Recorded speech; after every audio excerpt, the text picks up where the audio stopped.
சத்தியத்தை நாம் தெரிந்து கொள்ளுகிறோம். நீங்கள் ஒன்றும் செய்ய வேண்டாம், இது அப்படியே உள்வாங்குங்க, உங்கள் குடும்ப பிரச்சனை எல்லாம் மாறி போயிடும், எல்லாத்திலையும் விடுதலை ஆயிடுவீங்க. அப்படி சொல்லாமல் சத்தியத்தை அறிவீர்கள், சத்தியம் உங்களை விடுதலையாக்குன்னு சொல்ல முடியுமா? யோவான் 8:32 சொல்லியிருக்காரு பாருங்களேன். நீ சத்தியத்தை தெரிஞ்சுக்கோங்கிற. ஓ, இதுதான் சத்தியமா அப்படின்னு தெரிஞ்சாலே போச்சாம நீங்கள் விடுதலை ஆயிடுவீங்க. எவ்வளோ பெரிய காரியம் பாருங்கள், சுலபமான காரியம், எளிதான காரியம். சரி, இன்றைக்கி உள்ளான மனிதனை பற்றி பார்க்க போகிறோம். இதுக்கு ஒரு நான் தலைப்பு கொடுத்துருக்கேன், உள்ளான மனிதன் விழித்தெழும் நேரம். இது விழித்தெழும் நேரம். இன்றைக்கி நிறைய சபைக்கு நம்ம போயிருக்கோம், நிறைய செய்திகள். நீங்கள் உங்களை மைக் கொடுத்தா எத்தனை பேர் பேசுவீங்கன்னு தெரியாது, அவ்வளவு செய்திகள் நீங்கள் வச்சுருப்பீங்க, கேட்டிருப்பீங்க. ஆனால் எனக்கு செய்தி எடுக்கும் பொழுதே எப்படி தெரியுமா எடுப்பேன்? ஜனங்கள் எல்லாத்திலும் விடுதலையாகி ராஜாக்களாய் மாறணும். இந்த பாஸ்டர் நம்பி வர்றது, பாஸ்டர்கிட்ட இது பண்ணி இது பாஸ்டர் சொன்னால் தான் எல்லாம், அதெல்லாம் இருக்கக்கூடாது. ஒவ்வொருத்தரும் பாஸ்டராக மாறிடணும். அப்படி நீ மாறுவதற்கு என்ன செய்யணும்? நான் என்ன செய்கிறது பிரதர் அப்படின்னா, நிறைய வசனங்கள் இன்றைக்கி இருக்குது. கர்த்தருக்கு சித்தம், நீங்கள் எப்படியாவது படிங்க. வாக்குத்தத்தங்கள்லாம் கிடைக்குது பிரதர், ஆனால் எந்த வாக்குத்தத்தம் நடந்ததுன்னே எனக்கு தெரியல. நிறையா பேர் சொல்லுவாங்க, வாக்குத்தத்தங்கள்லாம் எனக்கு நடக்குதாங்க கூட புரியல பிரதர். எத்தனையோ ஆசீர்வாத ஜபங்கள் சொன்னீங்க, எனக்கு இருக்குதா இல்லையான்னு இப்படி நிறையா பேர்த்துக்கு பல சந்தேகங்கள் உண்டு. உங்களுக்குள்ள ஒரு உள்ளான மனிதன் இருக்காங்கிறத இன்னைக்கு இந்த சத்தியத்தில் நம்ம தெரிஞ்சுக்கொள்ளணும். அல்லேலூயா. நான் சொல்லல, வேதம் சொல்லுது. 2 கொரிந்தியர் புஸ்தகம் 4:16. இன்னொரு ஒரு சின்ன விண்ணப்பம் சொல்லிடுறேன். நீங்கள் பைபிளில் எடுக்க லேட் ஆச்சுன்னா யார் ஃபாஸ்ட்டாக எடுப்பீங்க? 2 பேத்தில் அவங்க இதில் டிவியில் போடுவாங்க, நீங்கள் படித்தா போகுது, ஏன்னா நிறையா இருக்குது. ஓகேவா? ஆனால் படிங்க. இந்த பிரசங்கத்தை கேட்டுட்டு நம்ம எதுவுமே செய்யாமல் போயே இந்த ஜனங்கள் முட்டாளாயிட்டாங்க. பாஸ்டர் என்ன சொன்னாலும் தெய்வ வாக்கு, நான் சொன்னாலும் நம்பாத, பைபிளை படி. பைபிளில் சொன்னது ஏதாவது தப்பு இருந்தால் அடுத்தவர் வா என்கிட்ட சுட்டி காட்டு, நீங்கள் சொன்ன இந்த வசனம் தப்புன்னு நானும் திருத்திக்கிறேன். யாரும் மேதையே கிடையாது. அல்லேலூயா. எல்லாம் படித்தவங்க. ஓரளவுக்கு நீங்கள் படித்து நான் சொல்கிறது சரியான்னு பாருங்கள், உங்கள் வாழ்க்கை மாற்றம். வாசிங்க. 2 கொரிந்தியர் 4:16. ஆனபடியினாலே நாங்கள் சோர்ந்து போகிறது இல்லை, எங்கள் புறம்பான மனுஷனானது அழிந்தும் உள்ளான மனுஷனானது நாளுக்கு நாள் புதிதாக்கப்படுகிறது. அப்ப புறம்பான மனுஷன் எது? நம்ம சரீரம், நம்ம உடம்பு. இது புறம்பான மணி. இப்போ நான் உங்களை பார்க்குறேன், நீங்கள் என்ன பார்க்குறீங்க. அப்போ நம்ம பார்க்குற ரெண்டுமே புறம்பான ஒரு மனுஷனுக்குரியது. ரைட்டுங்களா? அப்புறம் அது என்ன பண்ணுதாமா? அழிந்து போயிடும். செத்தோன்னு என்ன பண்ணுறோம்? கொண்டு போய் மண்ணில் போட்டுடுறோம், அது புழு அரிச்சு எல்லாம் சேர்த்து நாஸ்தி ஆகிடுது. ரைட். ஆனால் உள்ளான ஒரு மனிதன் இருக்குன்னு பைபிள் சொல்லுது. உள்ளான மனுஷனானது நாளுக்கு நாள், ஒவ்வொரு நாளும் என்ன ஆகிட்டு இருக்கான்? புதுசாக மாறிக்கிட்டே இருக்கான். ஒன்றா கெட்டதில் மாறுறான், இல்லை நல்லதில் மாறுறான். அப்போ இது மாறிக்கிட்டு இருக்கான்னு சொன்னால், இப்போ இந்த பூமியில் நமக்கு ஒரு நற்செய்தி இருக்குது. என்னன்னு கேட்டிங்கன்னா, நீங்கள் உள்ளான மனிதனை மாற்ற புறம்பான மனிதனுடைய சூழ்நிலைகளை மாறிடுமாமா. உன் வாழ்க்கை, உன்னுடைய வேலை, உன் வருமானம், உன் சம்பாத்தியம், உன் சந்தோஷம், உன் சமாதானம் எல்லாமே உள்ளான மனிதனுக்குள்ளே ஏற்பட்டுடுச்சுன்னா அது ஆட்டோமேட்டிக்காக புறம்பே இருக்க உன்னுடைய மனுஷனுக்கு அது காட்டுதான். சொல்கிறோமா இல்லையா? நல்ல காசு பணம் வந்தோடனே பாருங்கள், அவன் முகமே ஒரு செழிப்பாக இருக்கும் பாருங்க, பார்க்கவே லட்சணமாக இருக்கேன்பா. இந்த பணம் இல்லாமல், சாப்பாடு இல்லாமல், வேதனை துன்பத்தில் இருக்கும் பாருங்க, கருத்து போய் மூஞ்சி திரும்பிட்டு இருக்கும். ஏன்னா துக்கம். ஆனால் அதுவே பாருங்கள், நல்லா சாப்பிட்டு காசு பணம் நல்லா வரட்டும். ஒரு தம்பி இருக்கிறார், அவருக்கு இப்படி இருந்தார், நல்ல சம்பளம் வர ஆரம்பித்தோன்னு இப்படி இருக்கார். ஏன்னா அவங்க அம்மா சொல்கிறாங்க, சாப்பிட்றதே இல்லைங்க பிரதர், 2 இட்லி தான் சாப்பிட்றான் பிரதர். நான் சொன்னேன், அது பூரிப்பு, சந்தோஷம். ஏன்னா அவன் சம்பாத்தியத்துக்கு மிகுதி லட்சக்கணக்கில் வருது. அந்த சந்தோஷமே அவனை என்ன பண்ணுதுங்க? இப்போ உள்ளான மனிதன் செழிப்படையும் பொழுது புறம்பாக இருக்கிற மனிதனுடைய உருமாற்றம் ஆயிடுறான். சரிங்களா? நான் சொல்லுது, அவன் உருமாற்றான். அது மட்டும் இல்லை, அவன் சூழ்நிலைகள், கார் வந்துடுது, பங்களா வந்துடுது, எல்லாம் வந்துடுது, இதெல்லாம் நடக்குது. அப்போ இது எப்படி பிரதர் அப்படின்னு சொல்லும்போது ஒரு வசனம் ஆண்டவர் சொல்கிறார் பாருங்க. யூதா புஸ்தகம் 1:20 யூதா 1:20. நீங்களோ பிரியமானவர்களே உங்கள் மகா பரிசுத்தமான நல்ல வேர்ட் பாருங்க, உங்கள் மகா பரிசுத்தமான விசுவாசத்தின் மேல் உங்களை உறுதிப்படுத்திக் கொண்டு பரிசுத்த ஆவிக்குள் ஜெபம் பண்ணுகிறார். இப்ப ரெண்டு விஷயங்கள் தான் உங்களுக்கு சொல்லப்பட்டிருக்கு. என்ன விஷயம்? ஒண்ணு உங்கள் விசுவாசத்தை உறுதிப்படுத்துங்க. 2 சொல்றாரு பரிசுத்த ஆவியில ஜெபம் பண்ணுங்க. இந்த 2 விஷயம் தான் உள்ளான மனிதன் பலப்படுவதற்கும். ஒன்று மட்டும் நல்லா கன்ஃபார்ம் பண்ணிக்கங்க, அண்டர்லைன் பண்ணிக்கங்க. புறம்பான மனிதன் இருந்து இல்லை, உள்ளான மனிதன் இருந்து தான் எல்லாமே நடக்குது. உள்ளான மனிதன் செழிப்படைஞ்சா புறம்பே இருக்க என்னுடைய வாழ்க்கை செழிப்பா இருக்கு. உள்ளான மனிதனை நான் சந்தோஷமா வச்சா என் முகக்கொலகையே மாறி போயிடுது. இன்னைக்கு புறம்பான மனிதன் சொல்லி போட்டு என்ன பண்றாங்க? நல்ல புறம்பான மனிதனுக்கு எல்லாம் மேக்கப் கீப்பப் போட்டு ஹேர் டை ஐப்ரோ எல்லாம் எடுத்துக்கிட்டு புறம்பான மனிதனில் தான் முயற்சி செய்கிறான். இந்த புறம்பான மனிதனுக்கு என்ன தேவையோ அதெல்லாம் செய்கிறான். இப்படி ட்ரெஸ் பண்ணிக்கிறான். அதெல்லாம் வேண்டாம் நான் சொல்லல. அதுதான் உன் வாழ்க்கையை மாற்றாதாமா. உள்ளான மனிதனை மாற்றணும். அப்ப நான் உள்ளான மனிதனை மாற்றுறதுக்கு என்ன பிரதர் பண்ணணும்னா, யூதா சொல்றாரு 2 விஷயம். ஒன்று, நீ மகா பரிசுத்த விசுவாசத்துக்குள் உன்னை உறுதிப்படுத்து. நான் போன வாரமே சொல்லி கொடுத்தேன். விசுவாசம்னா என்ன, நம்பிக்கைனா என்னன்னு சொல்லிட்டேன். எத்தனை பேருக்கு ஞாபகம் இருக்குன்னு தெரியல. விசுவாசம் என்பது என்ன?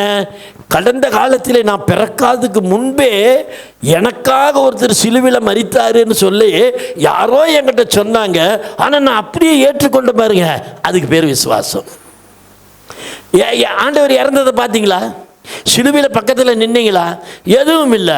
ஆனால் யாரோ சொன்னாங்கல்ல, இயேசு உங்களுக்காக மரித்தார், ஏற்றுக்கொண்டீங்களா? அதைய விசுவாசம். இப்போ அவர் எனக்காக மரித்ததினாலே என்னுடைய எதிர்காலம் பிரகாசம் அடையுங்கிற மாதிரி ஏற்றுக்கொள்கிற பாருங்க, அதுக்கு பேர் நம்பிக்கை. விசுவாசம், நம்பிக்கை. இப்போ இவர் என்ன சொல்றாரு? உங்கள் மகா பரிசுத்தமான விசுவாசத்தில் நீங்கள் உறுதிப்பட்டு. அப்ப என்ன விசுவாசம்? வேத வார்த்தை, தேவன் எனக்காக மரித்தது, அவர் எனக்காக உயிர்த்தது, அவர் எனக்காகவே சகலத்தை செய்து முடித்தவர்ங்கிற விசுவாசத்தை என்ன பண்ற சொல்றாரு? உறுதிப்படுத்திக் கொள் அப்படிங்கிறார். இதை யூதா சொல்றாரு. யூதா மட்டும் சொல்லல, பவுல் ஒரு வகையில சொல்றாரு. 1 கொரிந்தியர் புஸ்தகம் 3:9. 1 கொரிந்தியர் 3:9 மேல நாங்கள் தேவனுக்கு உடன் வேலையாட்களாய் இருக்கிறோம். நீங்கள் தேவனுடைய பண்ணையும், உங்களை தான் சொல்றாருங்க, தேவனுடைய பண்ணையும் மாளிகையுமாய் இருக்கான். நம்ம தான் இந்த அப்பார்ட்மெண்ட் ஒரு ரூம் போதும், ஒரு கிச்சன் சேர்ந்து வந்தா போதும் பிரதான் இருக்கோம். ஆனா கர்த்தர் உங்களை என்ன சொல்றாரு? நீங்க பண்ணைங்கிறாரு, உங்களை மாளிகைங்கிறாரு. ஏன்னா நீயும் நானும் தேவ சாயலா இருக்கிறோம். உன்னையும் என்னையும் படைச்சது தேவ சாயல். தேவனுக்கு ஒரு பழக்கம் உண்டு. விசுவாசத்தை சொல்லையிலே பரிசுத்தம்னு சொல்லல, மகா பரிசுத்தம். கப்பலை சொல்லும் போது சொல்றாரு மகா பெரிய கப்பல்ங்கிறாரு. அவருக்கு உயர்வா பேசிதான் பழக்கம்.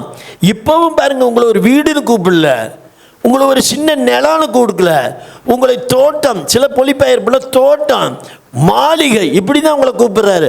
அவருடைய பார்வை, தேவன் உங்களை பார்க்கிறது சரீரத்தில் பார்க்கல, உங்களை பார்க்கும் பொழுது ஆவியில் பார்க்கிறாரு. உங்களை ஆவியில் பார்க்கும் பொழுது உங்களை அப்படிதான் அவர் மனக்கண்ணில் வச்சிருக்காரு, உங்களை அப்படிதான் உயர்வாக வைக்கிறார். தேவ சாயலாய் படைக்கப்பட்ட நாம அதே மாதிரி தான் நம்முடைய எண்ணங்களும் சிந்தனையும் இருக்கும். நம்ம சின்ன சொல்லுவாங்க பார்த்துறீங்களா, எலி வங்குனாலும் தனி வங்கு, எலி வங்காமா. வீடு நல்ல வீட்டுக்கு போடானாக்க எலி வங்காமா, அப்புறம் எலிவங்கு தான் கிடைக்கும். கர்த்தருனை மாளிகையா பார்க்கிறார். உங்க எதிர்பார்ப்பு, நினைவுகள் எல்லாம் பயங்கரமா இருக்கும். இது மட்டும் இல்ல, யூதா 1:20 ஆம்பிளிஃபைடு பைபிள்னு ஒரு பைபிள் இருக்கு, அந்த பைபிளை படிங்க. யூதா 1:20 உங்கள் மகா பரிசுத்தமான, இதுல பாருங்க கொஞ்சம், இதுல கிடையாது, தனியா எடுத்திருக்கோம். ஏன்னா அது இங்கிலீஷ் பைபிள், தமிழாக்கம் பண்ணியிருக்கிறோம். உங்கள் மகா பரிசுத்தமான விசுவாசத்தின், இப்ப இவங்க படிக்கிறதுக்கும் அதுக்கு சம்பந்தம் இருக்கான்னு பாருங்க.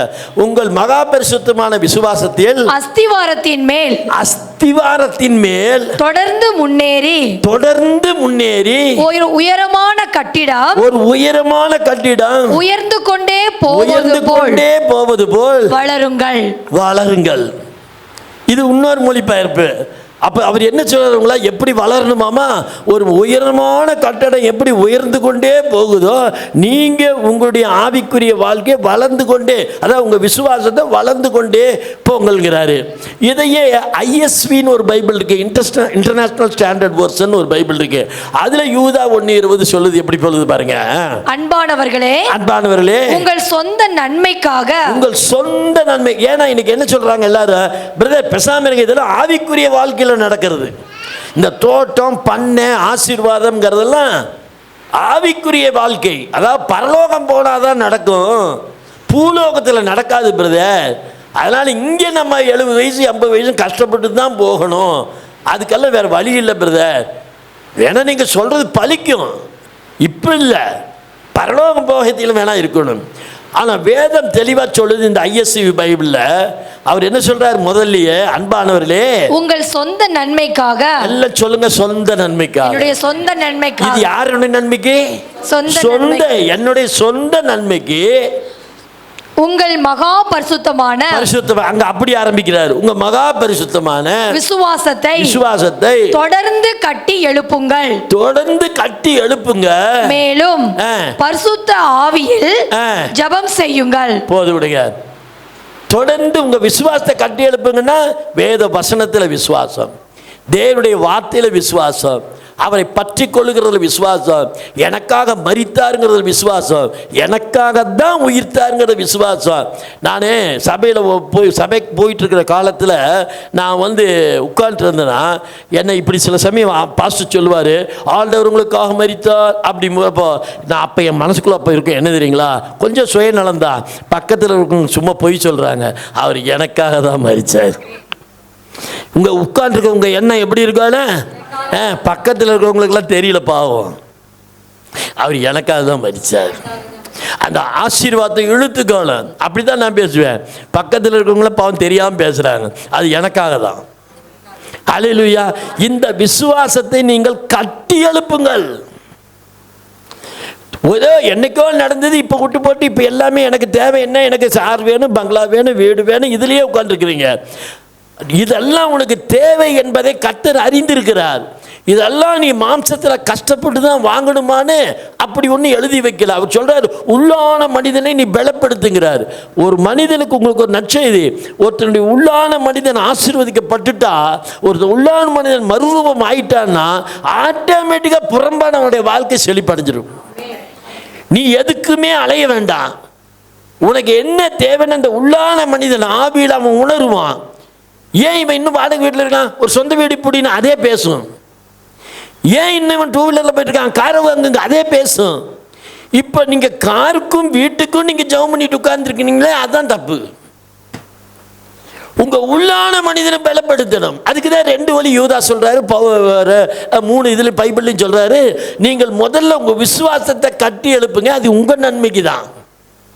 அப்படின்னா என்ன விசுவாசம்? வேத வார்த்தையில் விசுவாசம், தேவன் எனக்கு மரித்ததில் விசுவாசம், உயிர்த்ததில் விசுவாசம். 2வது சொல்றார், பரிசுத்த ஆவிக்குள் ஜெபம் பண்ணி. அப்படின்னா என்ன தெரியுங்களா, அந்நிய பாஷை தெரிஞ்சவங்க அந்நிய பாஷையில் ஜெபம் பண்ணுங்க. எனக்கு அந்நிய பாஷை இல்லை, பரவாயில்ல, நீ ஸ்தோத்திர பலியில் ஜெபம் பண்ணு. சபைக்குள்ள வா, 2 சகோதரி தேர்ந்தெடுத்துங்க, பெண்கள் ஆண்கள் 2 சகோதரனை தேர்ந்தெடுத்தீங்க, அவர் நல்ல அபிஷேகம் அப்படின்னு யாரையாவது ஒருத்தர். ஏன்னா நான் அப்படி ஒரு காலத்தில் போயிட்டு இருந்தேன். எனக்கு தெரிஞ்ச ஒரு 2 சகோதரர் இருக்காங்க. சில சமயம் எனக்கு சீட் கிடைக்காது, இருந்தாலும் அந்த பிரதர்கிட்ட நான் போய் உட்கார்ந்துனா தன்னால் எனக்கு ஒரு எழுப்புதல் வந்துடும், என் சோர்வு நீங்கிரும். 2 பக்கம் நெருப்பெறியுது, நடுவில் உட்காந்தா எனக்கு குளிருமா? அது எப்படி குளிரும்? எனக்கும் பத்திக்கும் இல்லை. அப்படி இதாங்க சபை, இதாங்க விசுவாசம், இதாங்க கிறிஸ்துவம். வரும்போதே வீட்டிலேருந்து புறப்படும் போது எப்படி தெரியுமா புறப்படணும்? இன்னைக்கு கர்த்தர் என்னோட என்ன பேச போறாரோ அப்படிதான் வரணும். கேட்டால் என்ன சொல்லுவோம், ஓ இன்னைக்கு ஞாயிற்றுக்கிழமை வேறையா, ஓ சர்ச்சுக்கு வேற போகணுமா, ஐயோ போகலன்னா பாஸ்டர் வேற பேசுவாரா, இல்லைன்னா அந்த அம்மா வேற விடாதே. எங்க போய் ஆசீர்வாதம்? புறப்படும் போது உனக்குள்ள ஒரு சிந்தனை வை, தேவன் இந்த வாரம் என்ன பேச போறாரோ. நீ எப்படி தெரியுமா வருவ? காஞ்ச விறகா வருவேன், நான் சொன்னோன்னு பற்றிக்குவேன். இல்லைன்னா ஈர விறகா வருவேன், நான் உஸ்ஸுன்னு ஊதி பற்ற வைக்கணும். ஹல்லேலூயா, ஹல்லேலூயா. அப்போ நீங்கள் பண்ணைகள், அவர் சொல்றாரு பாருங்க, உறுதிப்படுத்தி கொண்டு பரிசுத்த ஆவிக்குள்ள ஜெபம் பண்ணி. அப்போ நீங்கள் அந்நிய பாஷை என்பது உங்களுக்கு மிகவும் அவசியம். நீங்கள் சொந்த நன்மைக்கு தான். ஏதோ இப்போ நடந்துட்டு அப்புறமேல் நடக்காதுன்னா கிடையாது. வேதம் தெளிவாக நமக்கு சொல்லுது. மார்க் 10:30 எடுங்க வேகமா.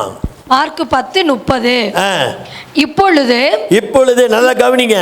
இம்மையிலே துன்பங்களோடு கூட, இப்பொழுது இம்மையிலே துன்பங்களோடு கூடிய நூறத்தனையாக வீடுகளையும் சகோதரரையும் சகோதரிகளையும் தாய்களையும் ஆமென் பிள்ளைகளையும் நிலங்களையும் மறுமையிலே நித்திய ஜீவனையும் அடைவோம் என்று மெய்யாகவே உங்களுக்கு சொல்லுகிறோம். இம்மை மறுமை என்ன அர்த்தம்?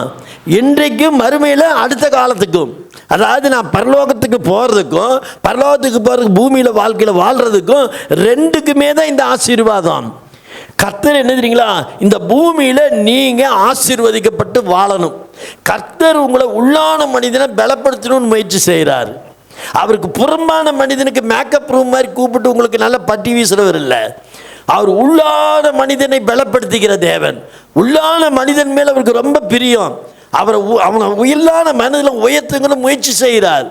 அப்போ அவன் இந்த பூமியில் அவன் ஆசீர்வாதமாக இருப்பான். அடுத்த புறஜாதி ஜனங்கள் சொல்லணும், இவங்க யார், எந்த தெய்வத்தை கும்பிடுறாங்க ஐயா, இப்படி வளர்ந்துக்கிட்டே போகிறாங்களே அப்படின்னு அடுத்தவன் பார்த்து சொல்லும் அளவுக்கு தான் பிள்ளையை வளர்த்தணும்னு ஆசைப்படுகிற தேவன். அப்போ நீங்கள் உயரணும்னா ரெண்டே காரியம்தான், உங்கள் விசுவாசம். இப்போ புரிஞ்சுங்க, விசுவாசங்கிறாங்களே, நீங்களும் விசுவாசியாமா? உங்கள் பேர் என்ன? விசுவாசி. என்ன விசுவாசி? எங்கள் சர்ச்சு நல்ல சர்ச்சுங்க, எங்கள் பாஸ்டர் நல்லா நைஸாலாம் பேசுவாருங்க. அதான் தேவன் பேரில் வைக்கிற விசுவாசம், வேத வசனத்தில் வைக்கிற விசுவாசம். பரலோகத்தின் ராஜா உனக்காக உயிர் தெழுந்தார், உனக்காக மரித்தார்.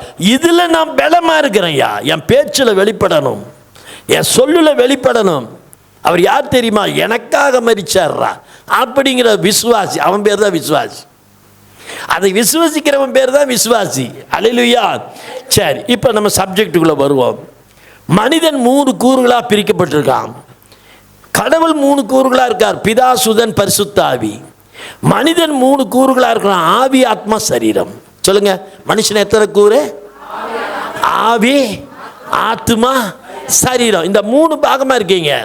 சரீரம் இப்போ நீங்கள் பார்க்குறீங்களா, இதுதான் சரீரம். ஆவிதான் நான் மூச்சு விடுறேன் பாருங்க. இது எங்கிருந்து வந்ததுன்னா தேவனிடத்திலிருந்து வந்தது. ஏன்னா ஆண்டவர் மண்ணை படைக்கும் பொழுது அது கடந்து பேசாம தான் கடந்தது. இவர் நாசில தன் ஜீவ சுவாசத்தை ஊதினார். அவன் ஜீவ ஆவியா எந்திரிக்கல, ஜீவ ஆத்மாவா எந்திரிச்சான். அப்போ இந்த ஆத்மாங்கிறது என்ன பிரதர்? எண்ணங்கள், மனம், என்னென்ன உணர்வு, கற்பனைகள், இதெல்லாம் என்னங்க? ஆத்மா. ஒரு மனிதனுக்குள்ள ஆவி வரும் பொழுது ஆத்மாவும் சேர்ந்து வந்துருச்சு. அதனால தான் அவர் நாசிலே சுவாசம் ஊதி ஜீவ ஆவின்னு சொல்லாமல் ஜீவாத்மாவா எழுந்து நின்றாலாமா. போன வாரம் இதுக்கான உதாரணங்கள்லாம் சொன்னேன், நீங்கள் ஞாபகம் வச்சுருந்தா ஓகே. எது ஆத்மா, எது? அப்போ ஆத்மாங்கிறது எண்ணங்கள். ஆமேன்னு சொல்லுங்க. கனவு, நினைவு, உணர்வு, தொடுதல், இதெல்லாமே இந்த எண்ணங்களில் தான் உருவாகுது. இப்போ 3 யோவான் 2 சொன்னார்ல, என் ஆத்மா, உன் ஆத்மா வாழ்வது போல நீ எல்லாவற்றிலும் சொன்னார். அந்த ஆத்மான்னு எடுத்துட்டு எண்ணங்கள் போட்டு சொல்லுங்க. உங்கள் எண்ணங்கள் வாழ்வது போல நீங்கள் எல்லாவற்றிலும் வாழ்ந்து சுகமாக இருக்கிறீங்க. அதான் அதோடைய அர்த்தம். உன் எண்ணம் என்ன எப்படி இருக்கு? ஒரு 2 ரூம் போதும் பிரதர். எலி வங்கினாலும் தனி வங்கா இருந்தால் போதும் பிரதர். பாருங்க, ஐயோ பெட்ரோலுக்குள்ள நம்மளால முடியாது பிரதர், சைக்கிளே போதும் பிரதர். அவர் சொல்லிட்டாரு, நான் ஒன்றும் ஆசீர்வதிக்கல. எது இப்போ ஒன்று ஆசீர்வதிக்குது? உன் எண்ணங்கள். ஏன்னா நீ சைக்கிள் போதுன்னு ஒரு ரூமை மீறி போனால் ஒரு கிச்சன் இருந்தால் போதும் பிரதர். நீ தான் கேட்ட, நீ தான் நினைச்ச, உன் நினைவுகள் அது. தேவனுடைய நினைவுகள் உன்னை குறித்து அப்படி அல்ல. நீ பண்ணைங்கிறாரு, நீ தோட்டம்ங்கிறாரு, நீ மாளிகைங்கிறாரு. உடனே இப்போ மறுபடியும் ஒன்று யோசனை வருது, இத்தனைக்கு கூட்டுறதுக்கு யாரை வைக்கிறது? 2 வேலைக்காரங்களா ஆவாங்க, அது 2 நாய் வேறு வளர்த்தணுமா, ஐயோ ஒரு வாட்ச்மேன் வேறு வைக்கணுமா, எத்தனை ஓடுது பாருங்க மனசுக்குள்ள. அதுக்கு ஒரு பழமொழி வேற என்ன அப்படின்னா, சிறுக கட்டி பெருக வாள். ஒரு ஐயா சொன்னார் என்கிட்ட, சிறுக கட்டி பெருக வாள். ஏங்க அப்படின்னா, துறை அவர் வயசானவர், துறை இப்போ நான் கட்டிட்டேன், என் பையனுக்கு பெரிய வீடு கட்டிட்டேன், திடீர்னு பார்த்தா 3 வேலைக்காரங்க வேணும். என்னையானா தோர்த்தி துவைக்கி பாத்திரங்களை வெளியிலே இருக்கணும், வீட்டுக்குள்ளே வர மாட்டா. வீட்டுக்குள்ளே ஒருத்தி கூட்டி துடைப்பா, கூட்டி துடைக்கலன்னா சமையலுக்கு வைக்க முடியாது, சமையலுக்குன்னு ஒருத்தி வச்சுருக்கேன், இப்போ 3 ஆகி போச்சு. அப்புறம் வெளியே என் பையன் கார்டன் வேணும்னு கேட்டான், இப்போ 2 நாயை வளர்த்துறான். இனி அதுக்கு நான் குளிப்பாட்டி சோறு வைக்க முடியுமா? ஒரு வாட்ச்மேனை வச்சுட்டேன். இத்தனைக்கு பேசாம பழமொழியே சொல்லுது, கவிதையே சொல்லுது, சிறுக வாழ்க்கட்டி பெருக வாழு அப்படிங்கிறான். ஆண்டவர் அப்படி சொல்லு பாருங்க, இன்னும் 4 வேலைக்காரன் வச்சுக்க, இப்போ என்ன அது சம்பளம் நான் தரேன். அதான அவருடைய நோக்கம். தோட்டம், பண்ணை, மாளிகை. நீ ஏண்டா வேலைக்காரனை யோசிக்கிற? இதை கொடுத்த தெரிஞ்சவருக்கு அதையும் கொடுக்க தெரியுமில்ல. அதுதான் உங்களுடைய ஆத்மா. அப்போ ஆத்மா வாழ்வது போல தான் நீங்கள் எல்லாவற்றையும் வாழ்கிறீங்க. அது ஏழையாவா பணக்காரனாவா, இப்படி தான். இன்னைக்கு நீங்கள் வாழ்ந்து கொண்டிருக்கிற இந்த நிலை கர்த்தர் கொடுத்தது அல்ல. இன்னைக்கு நீங்கள் இருக்கிற இந்த நிலை உங்கள் எண்ணங்கள் 3 வருஷத்துக்கு முன்னாடி எப்படி இருந்ததோ அதுதான். அதான் சொல்லுவாங்க உலக கவிஞன், இப்படி நினைக்க ஆரம்பி உன்னை எப்படின்னு 3 வருஷம் ஆயிரும் மாற்ற. உடனெல்லாம் நடக்காது, நீ நினச்சிக்கிட்டே இருக்கணும். ஒரு கவிஞன் எழுதியிருக்கான், ஒரு எண்ணங்களை தொடர் நிலைக்கு கொண்டு வரும் பொழுது நீ வெற்றியுள்ள வாழ்க்கை வாழ்வியாமா. ஒரு எண்ணங்களை தொடர் நிலையில் கொண்டு வரணுமாமா, அப்போ உன் வாழ்க்கை வெற்றி வாழ்க்கையாமா. அதான் வெற்றியின் ரகசியமாமா. இன்றைக்கி நான் எத்தனை பேர் அப்படி நினைக்கிறோம்? இன்றைக்கி உட்காந்து அப்படியே யோசிப்போம், யானையில் போகிற மாதிரி. எழுத்த வீட்டுக்காரன் குதிரையில் போயிட்டு இருப்பான், அடே நம்மளும் குதிரை போகலாம்டா. அப்போ மாற்றிக்கிட்டே இருப்பேன் உன் எண்ணங்களை. அதனால் அது நிலை பெறையாது. ஒரு எண்ணங்களை தொடர் நிலைப்படுத்தும் பொழுது தான் உன்னுடைய வாழ்க்கை வெற்றியின் வாழ்க்கையாக மாறும். அதுலேயும் பாருங்க, ஒருத்தர் கேட்குறேன், எங்கே போகணுன்னாக்கா சாதாரண ஒரு ஜாப் போதுமாமா. எதுக்கு ஒரு சாதாரண ஒரு ஜாபு? உனக்கு மேன்மையான காரியங்களை நீங்கள் சிந்திக்கலாம். அப்போ ஆவி, ஆத்மா, சரீரம், இந்த 3 மனிதனுக்குள்ளே இருக்குது. இதில் ஆவி உள்ளே இருக்குது, அதுக்கு பேர் தான் உள்ளான மனிதன். சொல்லுங்க, உள்ளான மனிதன். புறம்பே இருக்கிற சரீரத்துக்கு பேர் தான் புறம்பான மனிதன். இந்த சரீரத்தை விட்டு ஏதாவது செய்ய முடியுமா பிரதர்? ஒன்றும் செய்ய முடியாது. ஒரு சில வேலைகள் செய்யலாம், அவ்வளோதான். தவிர வெற்றியுள்ள வாழ்க்கை வாழலாமான சரீரத்தை விட்டுலாம் முடியாது. பிரதர் என்ன நினச்சிட்டீங்க, நான் போய் டெய்லரிங் டெய்லி அடிக்கிறேன் தெரியுமா, 12 மணி நேரம் அடிக்கிறேன் பிரதர். என்ன இதை வச்சு செய்யாமையே நான் செஞ்சுட்டேன். ஹாஸ்பிட்டலில் பார்த்தீங்கன்னா லோ நடக்கிறோம், மாதமான சம்பளம் வாங்க. இதுதான் செய்ய முடியும். வாழ்க்கை வெற்றியுள்ள வாழ்க்கை மாறினா மாறாது. அந்த காலம்லாம் ஹார்ட் ஒர்க்கு, இந்த காலம்லாம் ஸ்மார்ட் ஒர்க்கு. மூட்டை இழுக்கிறவன் செஞ்சது ஹார்ட் ஒர்க்கு, அம்பானி செஞ்சது ஸ்மார்ட் ஒர்க்கு. அவன் எங்கே இருக்கான்? அப்போ கடின உழைப்பு சரீரத்தினால் முன்னேற முடியுமா? முன்னேற முடியாது. அப்போ எதை வச்சு செய்யலாம்? உன் ஆவியை வச்சு தான் செய்ய முடியும். உன் ஆவி பலப்படும் பொழுது சகலமும் உன் புற வாழ்க்கைக்கு எல்லாமே மாற்றமாக முடியும். சரி, 1 தெசலோனிக்கர் புஸ்தகம் 5ஆம் அதிகாரம் 23ஆம் வசனம். சமாதானத்தின் தேவன் தாமே உங்களை முற்றிலும் பரிசுத்தமாக்குவாராக. உங்கள் ஆவி ஆத்துமா சரீரம் முழுவதும். போது விடுங்க. அப்ப பைபிளே சொல்லிருச்சு.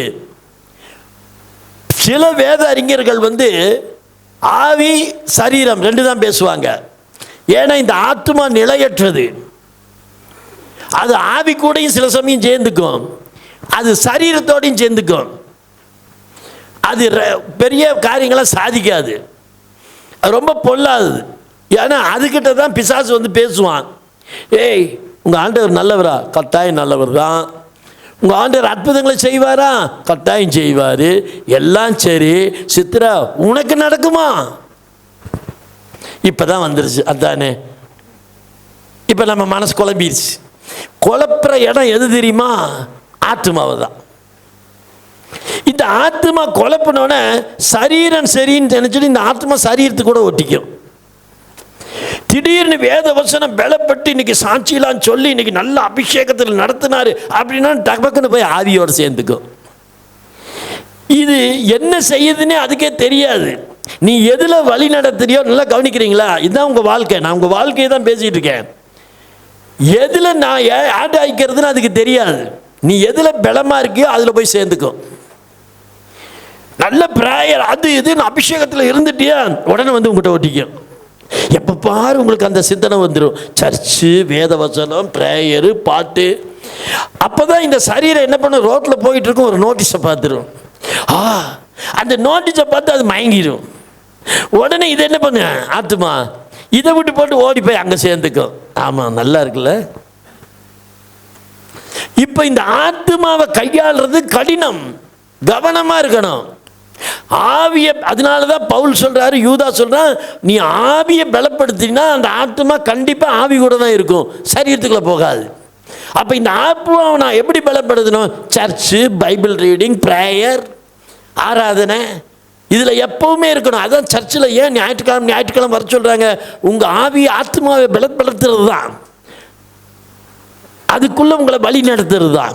சரி, ஓகே. உங்களோட ஒரு சின்ன கேள்வி, எத்தனை பேர் ரட்சிக்கப்பட்டீங்க? ரொம்ப யோசிக்கிறாங்கய்யா.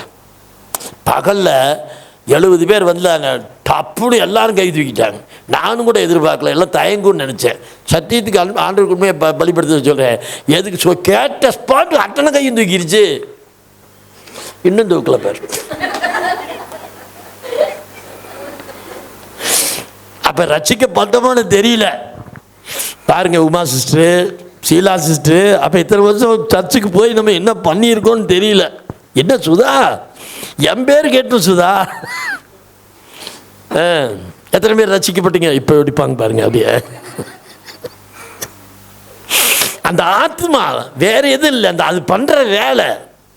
ஏன்னா இவ்வளோ நேரம் சரீரத்துக்கிட்ட ஒட்டிக்கிட்டு இருந்தது, இப்போதான் ரட்சிப்புன்னு ஒன்றா பாஸ்டர் வாங்கியே தெரியலையே.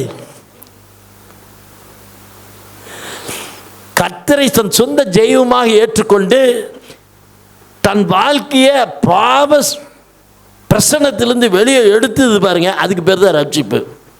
நான் ஆண்டவரை இயேசுவை என் ஆண்டவர் என்று ஏற்றுக்கொண்டனே, அப்பவே நீங்கள் ரட்சிக்கப்பட்டாச்சு. கையை தட்டி பார்க்கலாம். இப்போ இந்த ரட்சிக்கப்பட்டாச்சு.